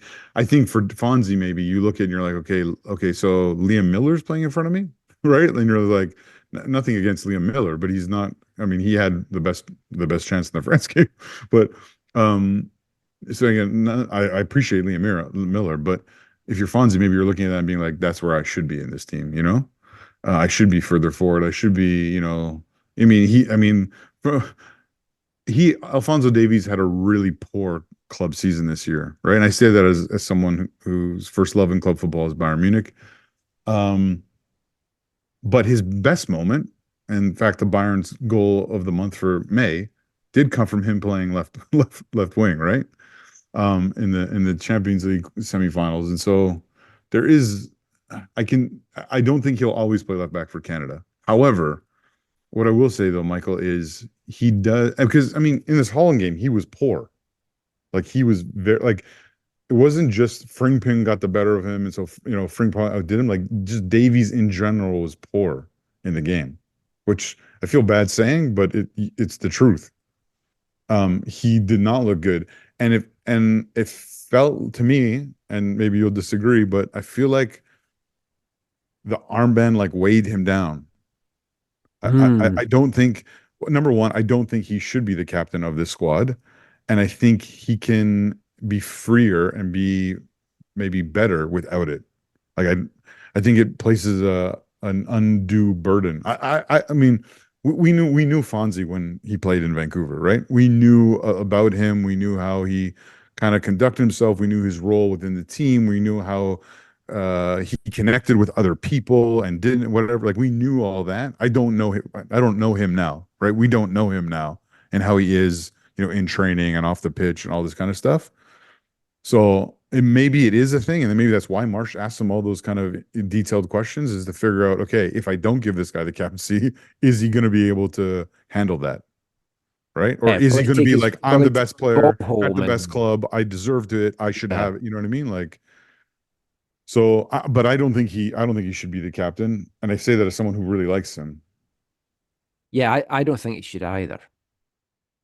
I would prefer it to be a centre back or no, a more experienced, an older player. I like what he did in the second game. I like Stephen Eustachio. Yeah. I like Eustachio in that role. I think positionally, but also experience. For the most part, temperament. Like the biggest concern I think with him in these last 2, 3, 4 years or whatever, playing for Canada is injury has kept him out a bunch. But that's the same with Davies as well. So maybe they're the same on that. But that's probably who I would choose. And I like that he changed it up for the second game, right? The only change was the captaincy and the keeper. Yeah, I thought both were good moves. Although I do want to ask you the 4-4-2 though. How do you feel? How do you feel about that? I like a 4-4-2. I think we're all wondering how Marsh was going to approach this because we knew how he liked to play. He likes to play a pressing game. He likes to try and recover the ball as far up the pitch as possible and be very aggressive. And I think if he's wanting to play like that, to cover himself defensively, 4-4-2 might be the way to go, so you're not caught up the pitch. But then they were too aggressive, it felt, against Holland and found themselves too open, which the 4-4-2 shouldn't leave them as open as it was. Yeah, I agree with you. I think it make for Marsh and who he is and experience and what he's done, I think a 4-4-2 or sometimes you might want to call it a 4-2-2-2. I think makes sense. It makes sense. One of the things I like the most about it, Michael, is it allows you to have Jonathan David and Kyle Larin together on the pitch in positions that feel natural to them, while also giving them the freedom to interchange and move a little bit, to open up space or to get on the ball, especially David, or to go and win the ball in the press or whatever. I really like that. I also prefer a back four. Like I don't like a back three. Like I just don't. I always used to, but haven't seen it here under Robbo, under Vanny. It's like I've totally gone off a back three. How many times did Robbo play a back three? Like twice? 3 times? No, he made the switch a couple of times after me saying, "Oh, he needs to do that," and then it was awful. Terrible. Yeah, it wasn't many, but 2 or 3 games. Yeah. But no, I don't like a back. Personally, I just in general, I don't like a back three. I personally prefer like a 4-2-3-1. But I think for this squad, this might be one of the things that he is unlocked or unlocking that could really do well for them. I think when you look at the right side, I think Johnson and having Buchanan in front of him, I think is really, really good, even though obviously, Johnson got beat sometimes and he technically, he should have been marking on the opening goal in the Holland game, or sorry, should have been marking better or been more aware on the opening goal in the Holland game after Davies did not put enough pressure on the cross from Frimpong wide. That allowed Depay to get in and score. But in general, I like Johnston behind Buchanan. I think they're both great because, again, Buchanan can be a fullback if you really want him to be, or a wingback if you want him to be. And so I think it helps you defensively there. It helps you with the Buchanan is really great for the press, I think, as well. The left side, I think they still have to figure out. If Davies is going to be the left back, I don't think Miller's the number one choice there. I could see at some point when Larrea's maybe fully match fit that he's the left back and Davies is in front of him, and maybe that might be the right fit. Because I not that I don't like Davies at left back, because I do like him there, but I think depending on who they're combining with and maybe who they're playing and stuff, that he's maybe better further forward. As long as if he goes further forward, it's not like in the past where it felt like in the past he was given freedom to do whatever he wants and go wherever he wants and do it. Like he needs more structure. Yeah. He needs a defined role in the team, which is, again, I think not having him as the captain allows you to if you will, make his role more not rigid, but defined. So, and then I think in the middle, Eustáquio and Kone are great. David and Laren up top are good. You can also rotate other players in there if you really want. One of the most interesting things for me was the fact that he chose to go with Sinclair first, which I didn't think he was horrible. Obviously, there are definitely some errors there, but this was really the biggest change in the guard for me for this was the center backs, right? He was like, yeah, I'm starting with younger center backs. Yeah, it was great to see Cornelius Derek Cornelius get the start. I was so delighted for him. And like Moise Bombito, we had him on the show last week. We were chatting with him, and it's like he was just thinking, oh, it's nice to be a part of this. And I'm not sure that he thought he was going to be starting in these games. No. But it's hard to say anyone gave a good account of themselves defensively in that Holland game, but it was a good first half. Yeah. And I think that's what folk have to remember in the doom and gloom of giving up 4 goals. You kept Holland goalless in a half and France goalless in 2 halves. Yeah. And it may not have been their top guys that were out, but still quality guys. It's better than the guys that you're going up against with in CONCACAF or Paul. And I think defensively for the second game, they were more structured in general, not just Fonzie, but like everything seemed to have more structure. They weren't as aggressive in their pressing. Right. They were more restrained. And I guess the flip side of that is they didn't really create much. They didn't have tons of shots. Miller obviously crashed one off the bar right at the start of the second half. But when you're watching the highlights package, it was like France. Oh, Canada's got a little bit of a chance here. France. So we maybe weren't creative. And I think David had to really drop back and do more defensive work than he's maybe been used to in the CONCACAF matches that he's played. Laren wasn't fantastic, but was busy. I think midfield, we just need a little bit more creativity, a world-class creative person. And that'll come in years to come, but right now we are lacking there. Although it's great to get a 0-0 draw, at no point would you be watching that game thinking, oh, Canada's got a chance to win this. It was more, it felt as you were watching that France game, oh, is France are going to score any minute? Can Canada hold on? And to be fair, France should have won it in stoppage time. I can't remember who had the header, but that was a shocking header in front of goal that he headed wide. That was Randall Colomwani, who is at Paris Saint-Germain right now, which is I don't think it was a good move for him because he was killing it for Frankfurt and got a big money move back home to Paris at Frankfurt. That was a bad miss. Yeah, it was. And then after that was the save on Mbappe, right? Yeah. Well, I mean, we've got to say, Max Crepeau, couple of big saves, was excellent. Yeah. And from these 2 games, Max has probably taken that number 1 jersey. Yeah, and it was interesting, as you say, though, that Sinclair got the start in the first game. But I think honestly for Marsh, he came in and said, hey, look, I'm going to give you each a game, right? Mm-hmm. So just go and do your best.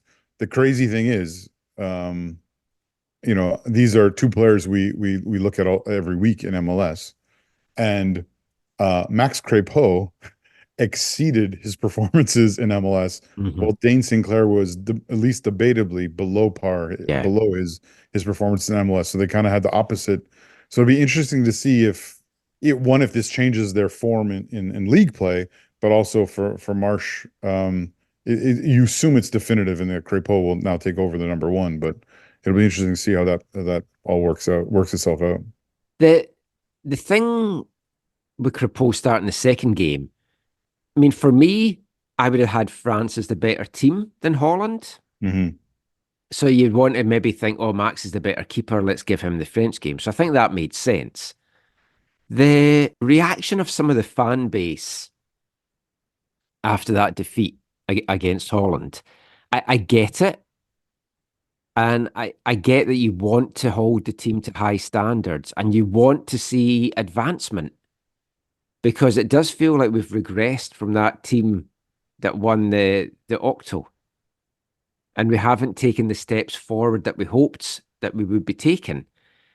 But losing 4-0 to Holland is not. We're not the only country that's going to have done that. As I said, Scotland did, and Iceland just lost, I think, 4-0 to them as well. So Holland are on form just now. And as we said, 3 good halves of football, a lot of positives to take from this. We can't expect anything from the Argentina game, apart from maybe hopefully keep the score down. So for me, the tests are how you do against Peru and Chile. Chile's not as good as they used to be. Peru, if anything, have got slightly better than some of the Peru teams in the past.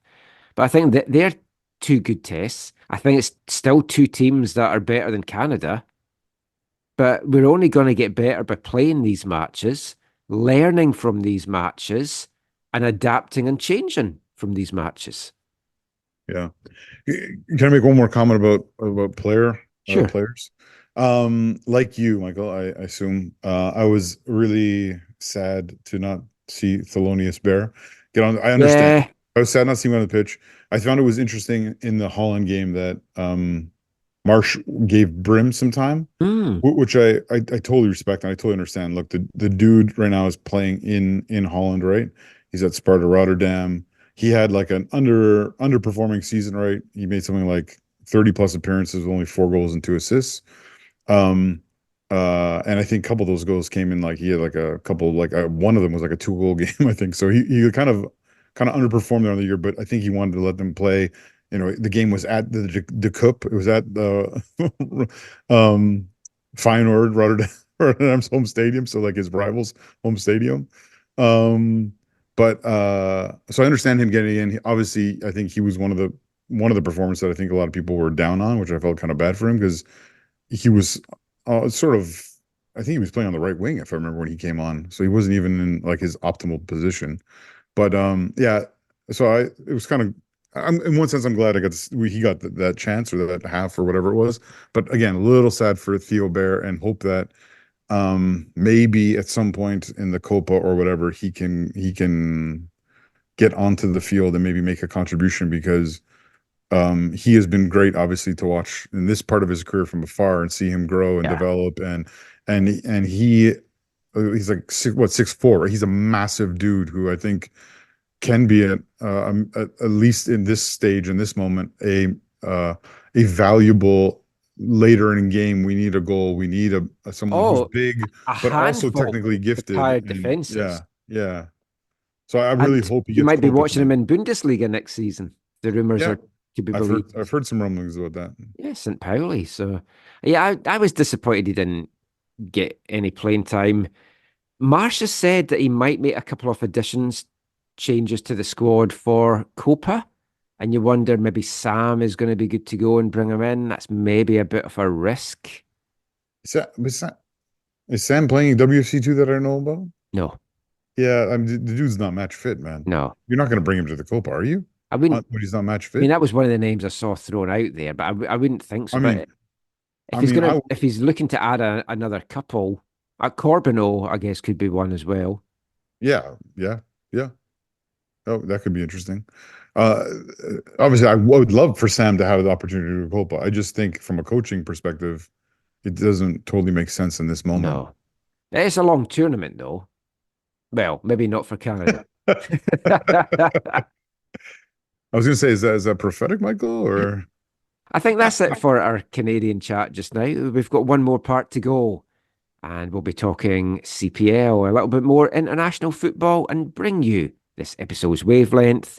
We'll be back with all of that after we take you back to 1974. Hi, I'm Gabriel Batar. You are listening to the AFTN show. Hey, Gurney, over here.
Welcome back to the AFTN Soccer Show on CITR Radio 101.9 FM. Brought to you in partnership with recoveryfamilylaw.ca. They support us. Go and support them for all your family legal needs. And kicking off this part, we've taken you all the way back to 1974 and a very interesting song, it has to be said, by a group called Thunder Thighs, three-piece girl band. The song is called Central Park Arrest, and it's a story of a woman walking through Central Park in New York, feeling she's being followed, has a handgun, shoots a person dead. So, keeping it light, as always, here on the podcast. That song entered the UK charts this week, 50 years ago. Number one in the UK was Always Yours by Gary Glitter. It's a good song. Probably best I don't play it though, considering Gary Glitter's other offences since being a glam rock star in the 70s. In Canada, Gordon Lightfoot's Sundown was the number one song, while Billy Don't Be a Hero by Bo Donaldson and the Haywoods was the number one song in the US Billboard 100.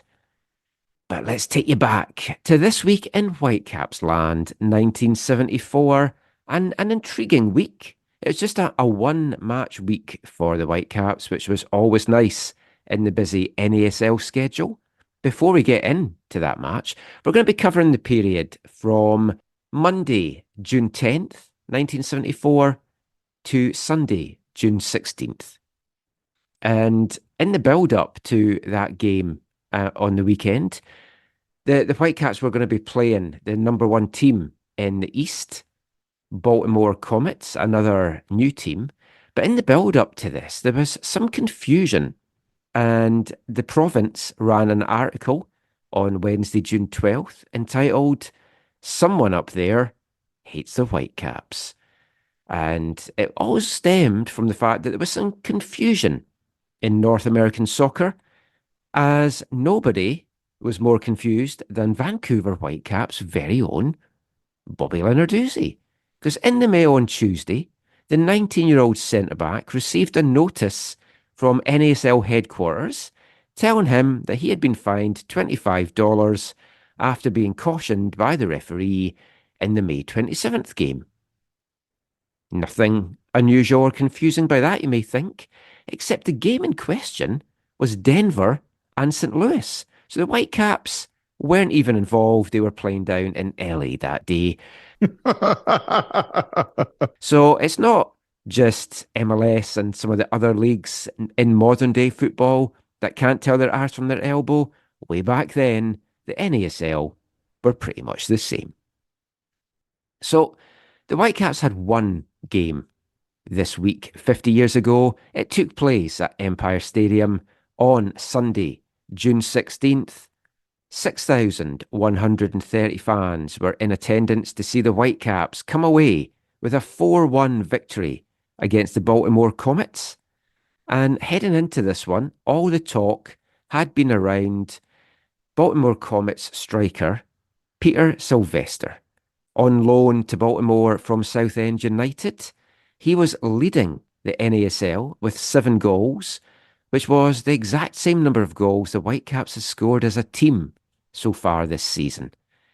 The only problem was Sylvester had scored it in one game less, so not ideal.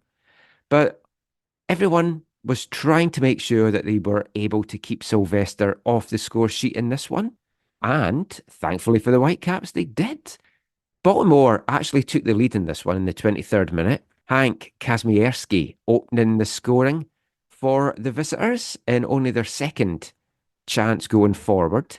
The Whitecaps actually outshot Baltimore 42-12 in this match, but it looked like it was going to be another same old story for the Whitecaps, who had been playing well in games, had been dominating, but just weren't really able to put the ball in the back of the net.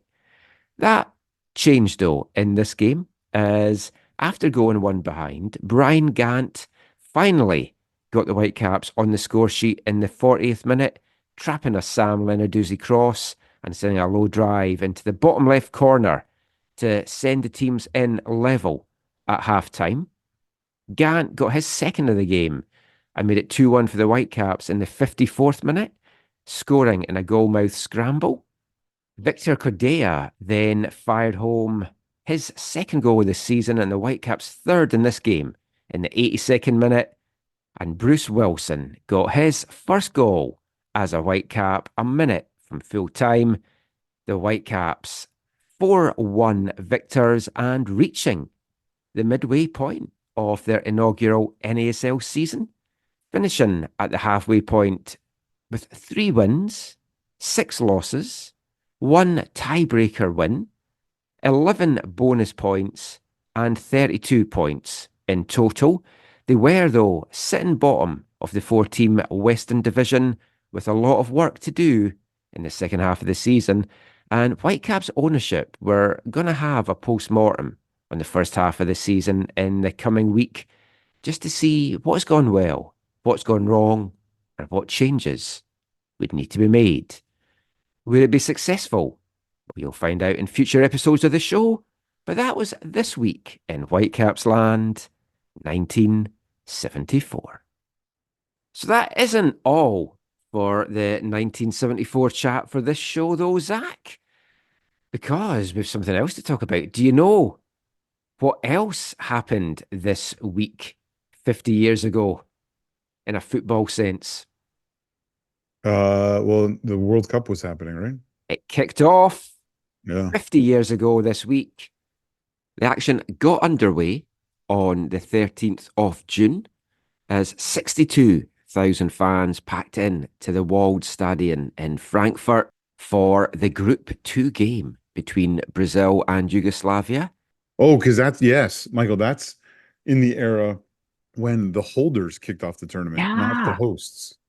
A 0-0 draw, so not the most exciting way to start off the tournament.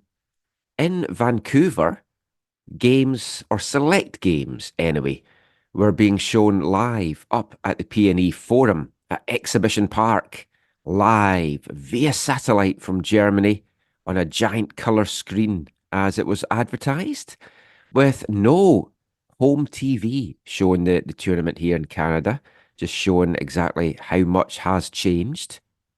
Ticket prices to get into that one range from $7 up to $12 for the final and the inaugural ceremony, plus that Brazil-Yugoslavia match was shown.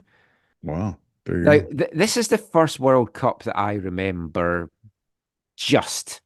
I know I watched it. I don't really have any memories of the games per se. 78 one, I definitely do. This one, I know I watched it. I've got a pennant for Scotland from this one, but my memories of the 74 World Cup are basically just things that I've read or seen in years since. But this was one of those nice small World Cups. There was only 4 groups. There was only 16 teams. And it was the start of Scotland qualifying for 5 World Cups in a row and the start of them being knocked out of 5 World Cups in a row on goal difference. 5 in a row, losing on goal difference. Cursed in that period. Yeah, Michael, you also remember this is a tournament where they had 2 group stages. Yes. Well, they did that in 78 as well. Yes. Yeah. Yeah. But yeah, Scotland kicked their World Cup off this week 50 years ago with a 2-0 win over Zaire. And Zaire were the country that I think for me, when I think back to the 74 World Cup, the main thing I think of is the Zaire guy that ran out of the wall at a free kick and kicked the ball away. Oh, yeah.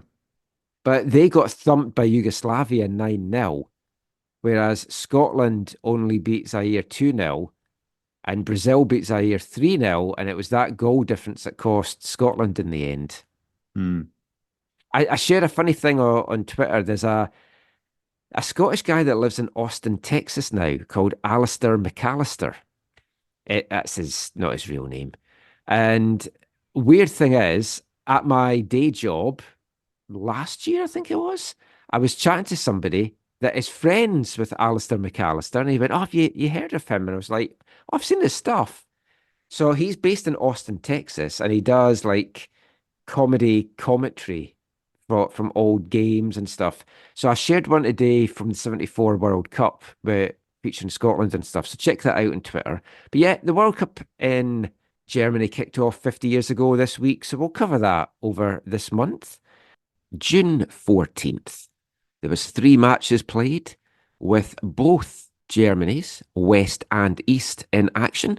West Germany beating Chile 1-0 at the Olympia Stadion in West Berlin, with East Germany seeing off Australia 2-0 at the Volksparkstadion in Hamburg. But then the big game that took place on the 14th of June, Scotland kicked off their World Cup campaign with a 2-0 win over Zaire. Peter Lorimer and Joe Jordan getting goals at the Westfalenstadion in Dortmund in front of 25,800 fans. And the 4 other games played this week. 50 years ago, in Group 3, Holland beat Uruguay 2-0, while Sweden and Bulgaria played out a 0-0 draw on June 15th. And Italy beat Haiti 3-1, with Poland beating Argentina 3-2.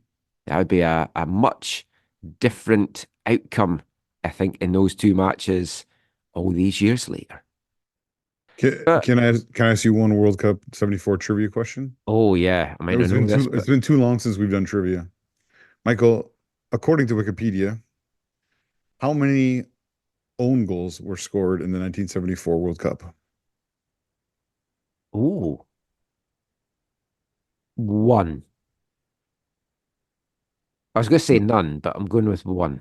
No, it was 3. Oh. Do you want to get follow-up question? Can you guess a team that scored an own goal? I'm going to say Zaire. No. No. Oh, hopefully Germany. Nope. Brazil? Nope. Oh. You're really bad Slavia? at this. No. Rudy Kroll scored one for Holland. Former Whitecap? Yeah. And then an Australian and an Argentine each scored an own goal. It's weird when you look we at gotta do Jeopardy. We gotta do Jeopardy. I missed there's a lot of things we've got to do. Like I wanted us to do a Euros preview show. Oh yeah, I thought we were doing that today a little bit.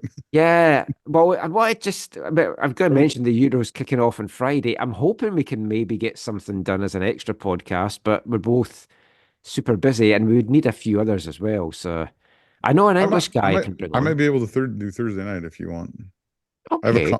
Liza has a concert, but as soon I'm as going to WFC too, but after that, I should be maybe good to get something going. Because, of course, it kicks off on Friday, and it's apt that 50 years ago, the World Cup was in Germany, because the Euros now are in Germany, and it kicks off with the AFTN Axel Schuster Derby. I should have a little wager going with Axel going into this, but I don't want to lose any money. I think Scotland's going to lose 3-0 to Germany. I'm not sure we're even going to get any wins in this tournament. Dude, did you watch the friendly? I mean, I didn't watch all the Scotland highlights. I watched at least one of their games. Scotland beat Gibraltar 2-0. Oh, that's what I watched that one. I watched those. We gave up a 2-goal lead against Finland. So, yeah. We're not playing well. Our squad is riddled with injuries. We've got a lot of players that haven't made it. We lost 2 players today to injury at training. Oh, whoa.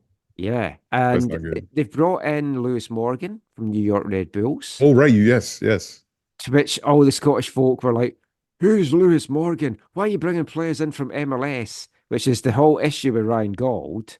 Yeah. But then Steve Clark, the manager, was asked about Ryan Gauld, and he's like, if Ryan thinks we're not watching him, he's wrong. We are watching him. I was going to ask you if you saw that. Not enough. Yeah. Like, we are desperate for attackers right now. And in all seriousness, like, Ryan Gauld can play any of the front 3 or a number 10 position. Totally. Exact person they need to have in the squad. But Morgan can play some of that, right? Morgan can play in the wings or through the middle. So yeah. Yeah. I think overall Morgan's having a better season than Ryan. That's what I was going to say too. Yeah.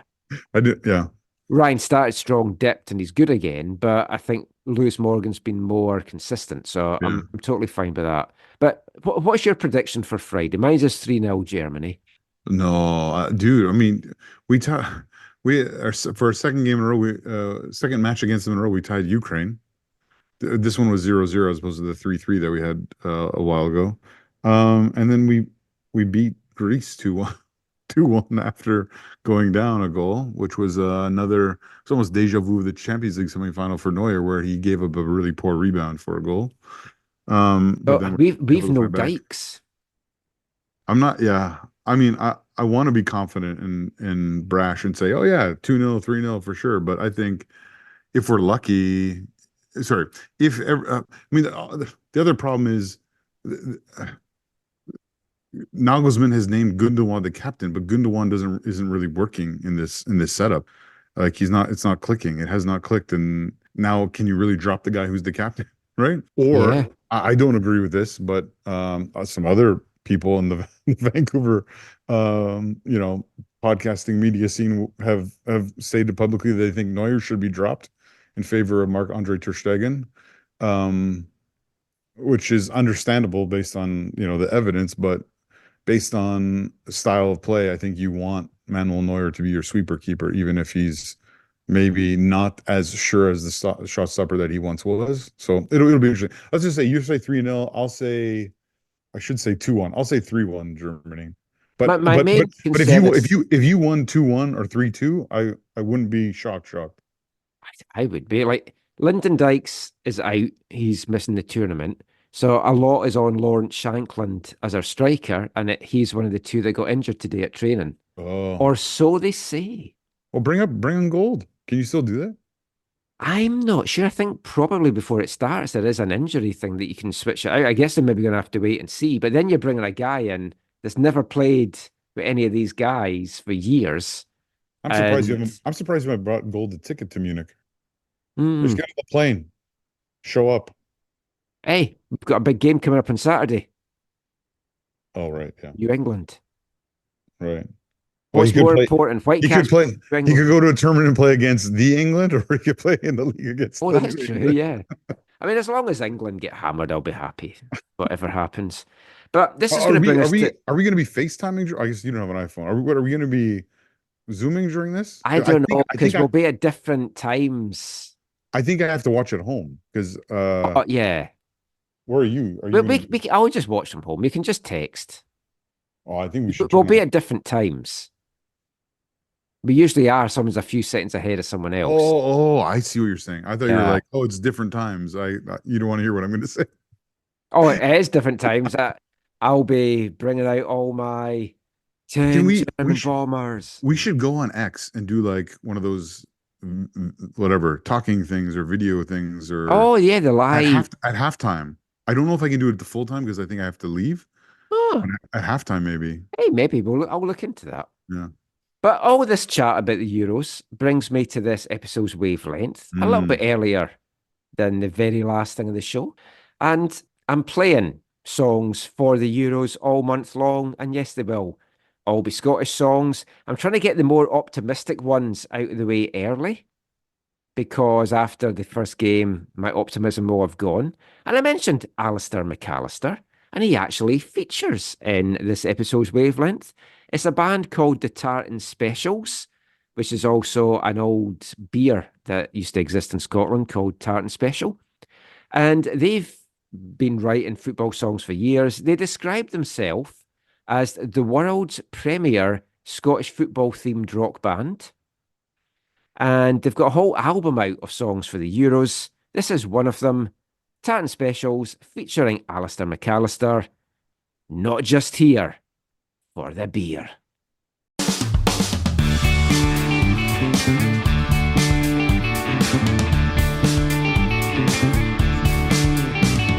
Crown rock and craft work, Uber Alice, and Nana's big red balloons. You can't beat a large German sausage, much more girth than Weatherspoons. But some will be coming for the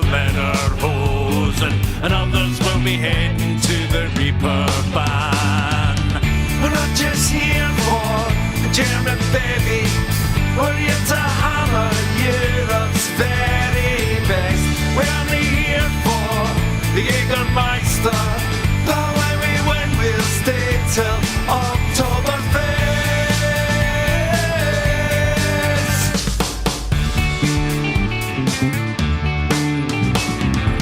Don't be fooled by the Scottish swally, 'cause we'll show you all how to play.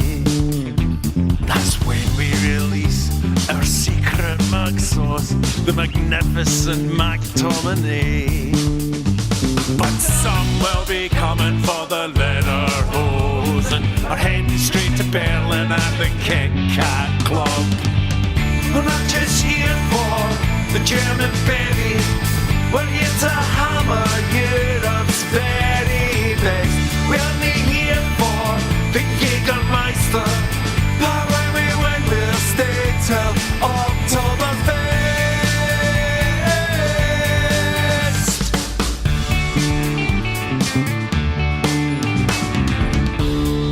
Here come the Scots, back at the top table of European football, back where we belong. But this team and these fans have been starved, so dish up your best stuff, 'cause we know what we're gonna do. Pizza, Bard, Paella, Bard, Fan Zone, Bard, Toblerone, Bard, Emmental, Bard, Berlin Wall, Bard, Ordnance Ceremony, Bard, Euro Trophy, Bard, Scotland, you're coming, there's your dinner. We're not just here for the German baby, we're here to hammer Europe's very best. We're only here for the Jägermeister, but when we win, we'll stay till Oktoberfest. We're not just here for the German baby, we're here to hammer Europe's very best. We're only here for the Jägermeister, but when we win, we'll stay till Oktoberfest.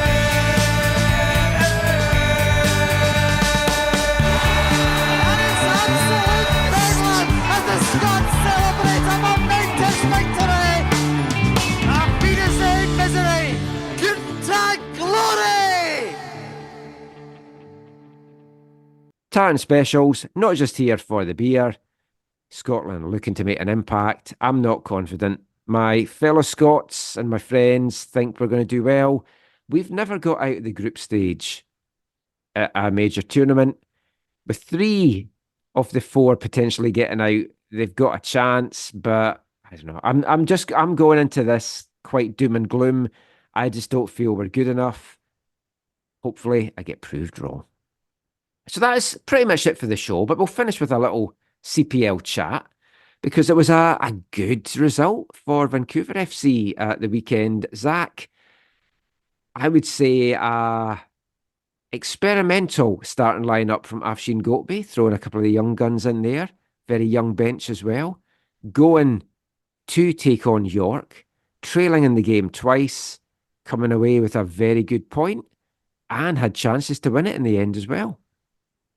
Yeah, and I think it was the match of the weekend in the league in terms of how it played out. Maybe not in the billing, obviously, because you had Forge playing Cavalry, but it was, I think, the most enthralling of the 4 matches. You saw the interesting, but goalless draw. Pacific away to Halifax, and then Cavalry with the defeating Forge at Spruce Meadows, and Ottawa going to Valor. They went to Valor. Yeah, they went to Valor. It was I 2-0. couldn't remember which Pigskin Stadium the game was in. Oh, just picture Valor's at home constantly now for the next little bit. That's true. Yeah. So yeah, 2-0 there. But no, it was a really intriguing game, right? Because the first game away to York was really unfortunate. It was almost like shades of last year, right? Giving up a goal, kind of heads going down a little bit. Not quite the bounce back that you want from going down a goal, and a 3-0 comprehensive victory in the end for York. it was also interesting because York had it was their first match, right, with their new coach, Benjamin or Benjamin Mora. I got to talk to him in the post game. A really interesting fellow. But he just did some things that are really different than they're used to. And Afshin even said it after the game, like the way they came out, their formation stuff was like nothing what they expected and nothing what they prepared for. And even some of the player selections, York was missing at least five players. And the guy who was playing up front, who I'm not even going to attempt to say his name, I think it's Wojciechowski, scored an opening goal from them from play and from on the left. Not great defending from the Eagles. I wanted to ask you about that. I think, like, if you watch it, Callum isn't looking just as the ball gets struck. He's like pointing to his defense, not expecting the shot. And then just as he turns his head, the ball's left the guy's foot and he's just like floundering. It makes it look like terrible goalkeeping. Well, are you talking about the first one or the second one? First one. Oh, what was the long range one? That was the first one. That was the second one. Was it? Oh, sorry, second one. I was like, hang on, I've watched that first one a few times. Oh yeah, yeah. I've watched a lot of football. It's this weekend. The second one was, well, the first one is the play from the left side, the nice cross and just the not great marking. Oh yeah. And Raynan can't get there back to help enough, and it's a pretty simple finish in the end. But a few minutes later, the equalizer, some nice build-up play from the left. Cameron involved, some good play through the middle with Moses and Gabby, and then the ball's played into Diaz, and he kind of does like a fake shot, and then hits it. And honestly, it's not a great shot. No, but it just put the keeper off enough with the fake shot, I guess, or he didn't see it or whatever, and it finds the back of the net. And despite the shot itself not being great, the buildup I think was really encouraging, because there's been more goals like that from Vancouver FC this year where the build-up play, you really see the players clicking, and it's like the movement that they're working on and training is really living itself out on the pitch, and it's been really encouraging. The goal you were talking about is an unfortunate corner that I think there was a miscommunication in giving away the corner, because I know Alan Endu was like devastated that. Yeah, he looked really gutted. They should not have given away that corner. The corner sort of played short, and then the player who was played short too plays into the middle. And as the guy goes, I think everyone thinks he's crossing it into the box where all the players are. And yeah, you're right. Callum doesn't look good on this, unfortunately. No. He's looking and pointing, telling them where to go for the cross. Yeah, because he's totally expecting the cross. Yeah. And so unfortunately he gets caught out of that. And I think I haven't had a chance to connect with him, but I'm sure he would hold his hand up and say, yeah, like I totally misplayed that. The good thing is that, again, they bounced back. They kept on fighting. They kept on going. They didn't give up. And in the end, it's a Moses Dyer penalty. Some might think it's a little bit fortunate. The keeper gets a piece of it, goes off the crossbar and in, but the keeper, if there was VAR anyways, or if the referees were paying attention, the keeper is like majorly off his line early. See, I hadn't noticed that when I messaged you. There's 6 players encroaching, and 2 officials staring, and it's like, how can you not see that many players in the box? Yeah. So anyways, I think goal number 3 for Diaz and goal number 4, I want to say, for Dyer. So the strikers both score. They come away with a point. Talking to Afshin after the game, he's like, yeah, look, we had two more instances where people shut off on these goals. They're individual errors that we can't have happen, but the players fought back and showed themselves, showed much better. It was fun. I got to talk to Sam on the not Sam. I got to talk to Elijah on the post game. Sam was there though. Oh, was he? Yeah, he was in the stands watching. Yeah. But I got to talk to Elijah, and my biggest thing was, don't call him Sam. Don't call him. But it was good. It was good to hear from him, and he's kind of enjoying this new setup and his role in it, playing the 6. And last year he was hampered by injuries, and yeah, he's really hoping to be able to make a And contribution Ada there. Coogbe hampered by injuries. Yeah. Well, he also talked, it was interesting. To one of the other questions, he talked about how, like, look, yeah, Nash is the guy who brought me here, right? Like, Nash is the guy who was my assistant coach in Cavalry for all these years. He brought me here to play a role, and now he's gone. But now I have to do a job for the new guy. And he's like, I think the new guys has some good ideas, and it was really, it was, yeah, it was really interesting. Mora, I think, has the potential to be a kind of another, you could say, like Afshin, another coaching kind of breath of fresh air.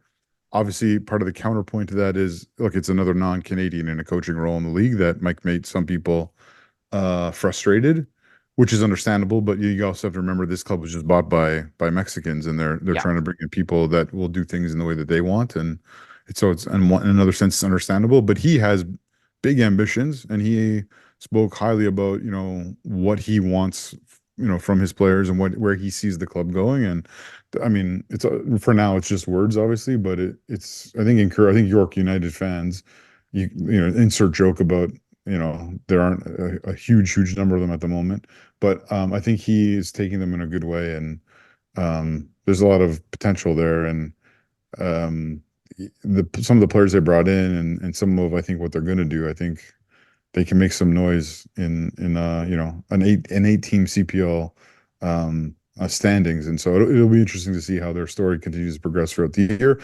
A great point for the Eagles, and now they go to their home away from home game in Kelowna. Yep, we'll not be covering that next week in protest. Although you're going to it, so I guess we might have to talk about the trip. Yeah, that's the plan. Who knows? The way my last week has gone, who knows what's gonna happen. We'll see what happens there. I'm planning on being there. I'm hoping to be there. I'll wave to you from Kamloops. I think you can see me from there. I'm up higher. I didn't know how far north Kamloops was. Yeah, are they like choppering you in or flying you, or how does this work? I'll be driving. Oh, okay. They at least cover your gas? Oh yeah. Oh yeah, okay, good. Yeah, I'm there in official league business doing commentary. Right.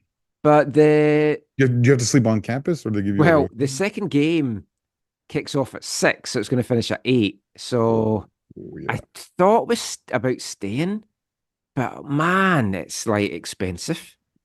Yeah, it's not cheap. And then I googled 10 things to do in Kamloops, and number 1 was leave. So I thought, classic. I've never been there. I don't know what it's like. It looks pretty. There's a river. Yeah. Maybe 2 of them, I believe. I have a buddy who grew up there. He spoke highly of it. Yeah, everyone. I know a few folk. I got to meet Lyle DeSantis, one of the owners, at the game at the weekend. So it's nice to meet him for the first time. And I'll meet up with some of the other guys. And I might still bring Caitlin and Annie along. We'll see how that goes. But that is it pretty much for the show. Any final thoughts from you, Zach, before we wrap this one up? You can find me on X at Sector AM. I haven't been posting as much in the last little while. But there you go. That's a sleeping position, right? Yeah, I hope she's sleeping. From your dog. Yeah. It's a weird position. It looks like a roll over and play dead kind of position. Sorry. I've never seen a dog show off her lady parts as much as this one. Oh, there you go. No, I want to give a shot. I know you experience this probably far more than I do, but when we're out in the community or living our lives or whatever, every so often you have someone come up to you who you have no idea who they are, and they'll say, "Enjoyed the podcast." Right? That's you nice. have that. You have that, right? All the time? Yeah, I've had just this weekend, had quite a few people coming up saying how much they enjoy the commentary in League One this year, which really, really means a lot to me as well. A lot of parents, I had one of the parents' grandmas come up and say how much she enjoys listening to it. So it's always nice to hear. Yeah. So I was buying stuff for work. This fundraiser thing, so I had to buy a bunch of stuff. Anyways, I was at the local Costco here, and I was making my way to the front of the store with this giant cart filled, like one of the, not the normal cart, like the orange cart where it's like anyways. So I was going to front, and then someone just says, "Hey, I appreciate the podcast," or something like that. And I was like, "Wait, what?" And it was a dude who I didn't recognize. But then as he told me who he was, I'm like, oh yeah, I know you from from X or Twitter or social media, or whatever. Like, oh yeah. So just a shout out to Trevor.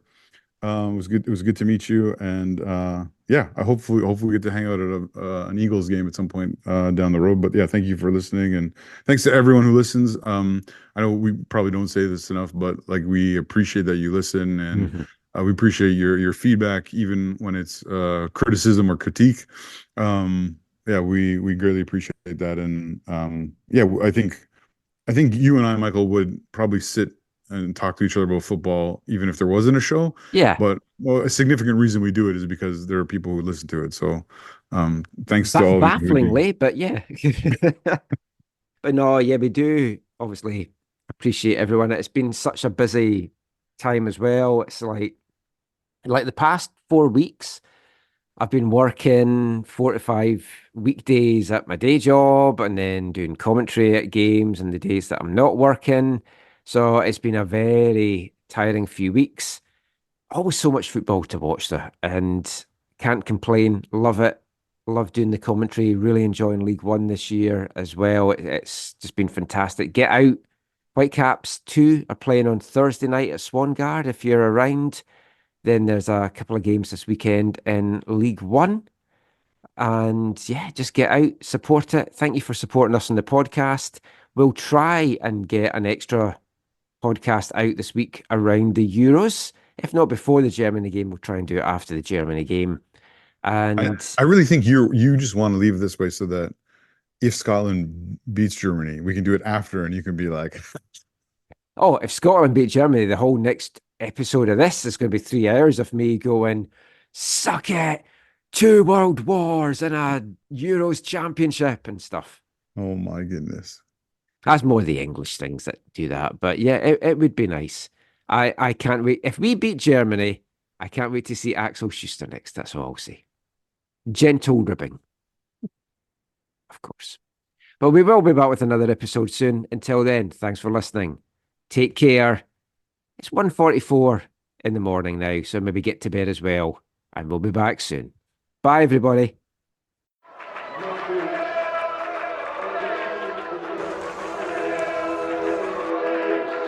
Going to your first match is an experience you never forget. The atmosphere of what's going on around the pitch looks beautiful, and you always look and go, wow, I'd love to play here one day. If you get the bug, it's going to stay with you for life.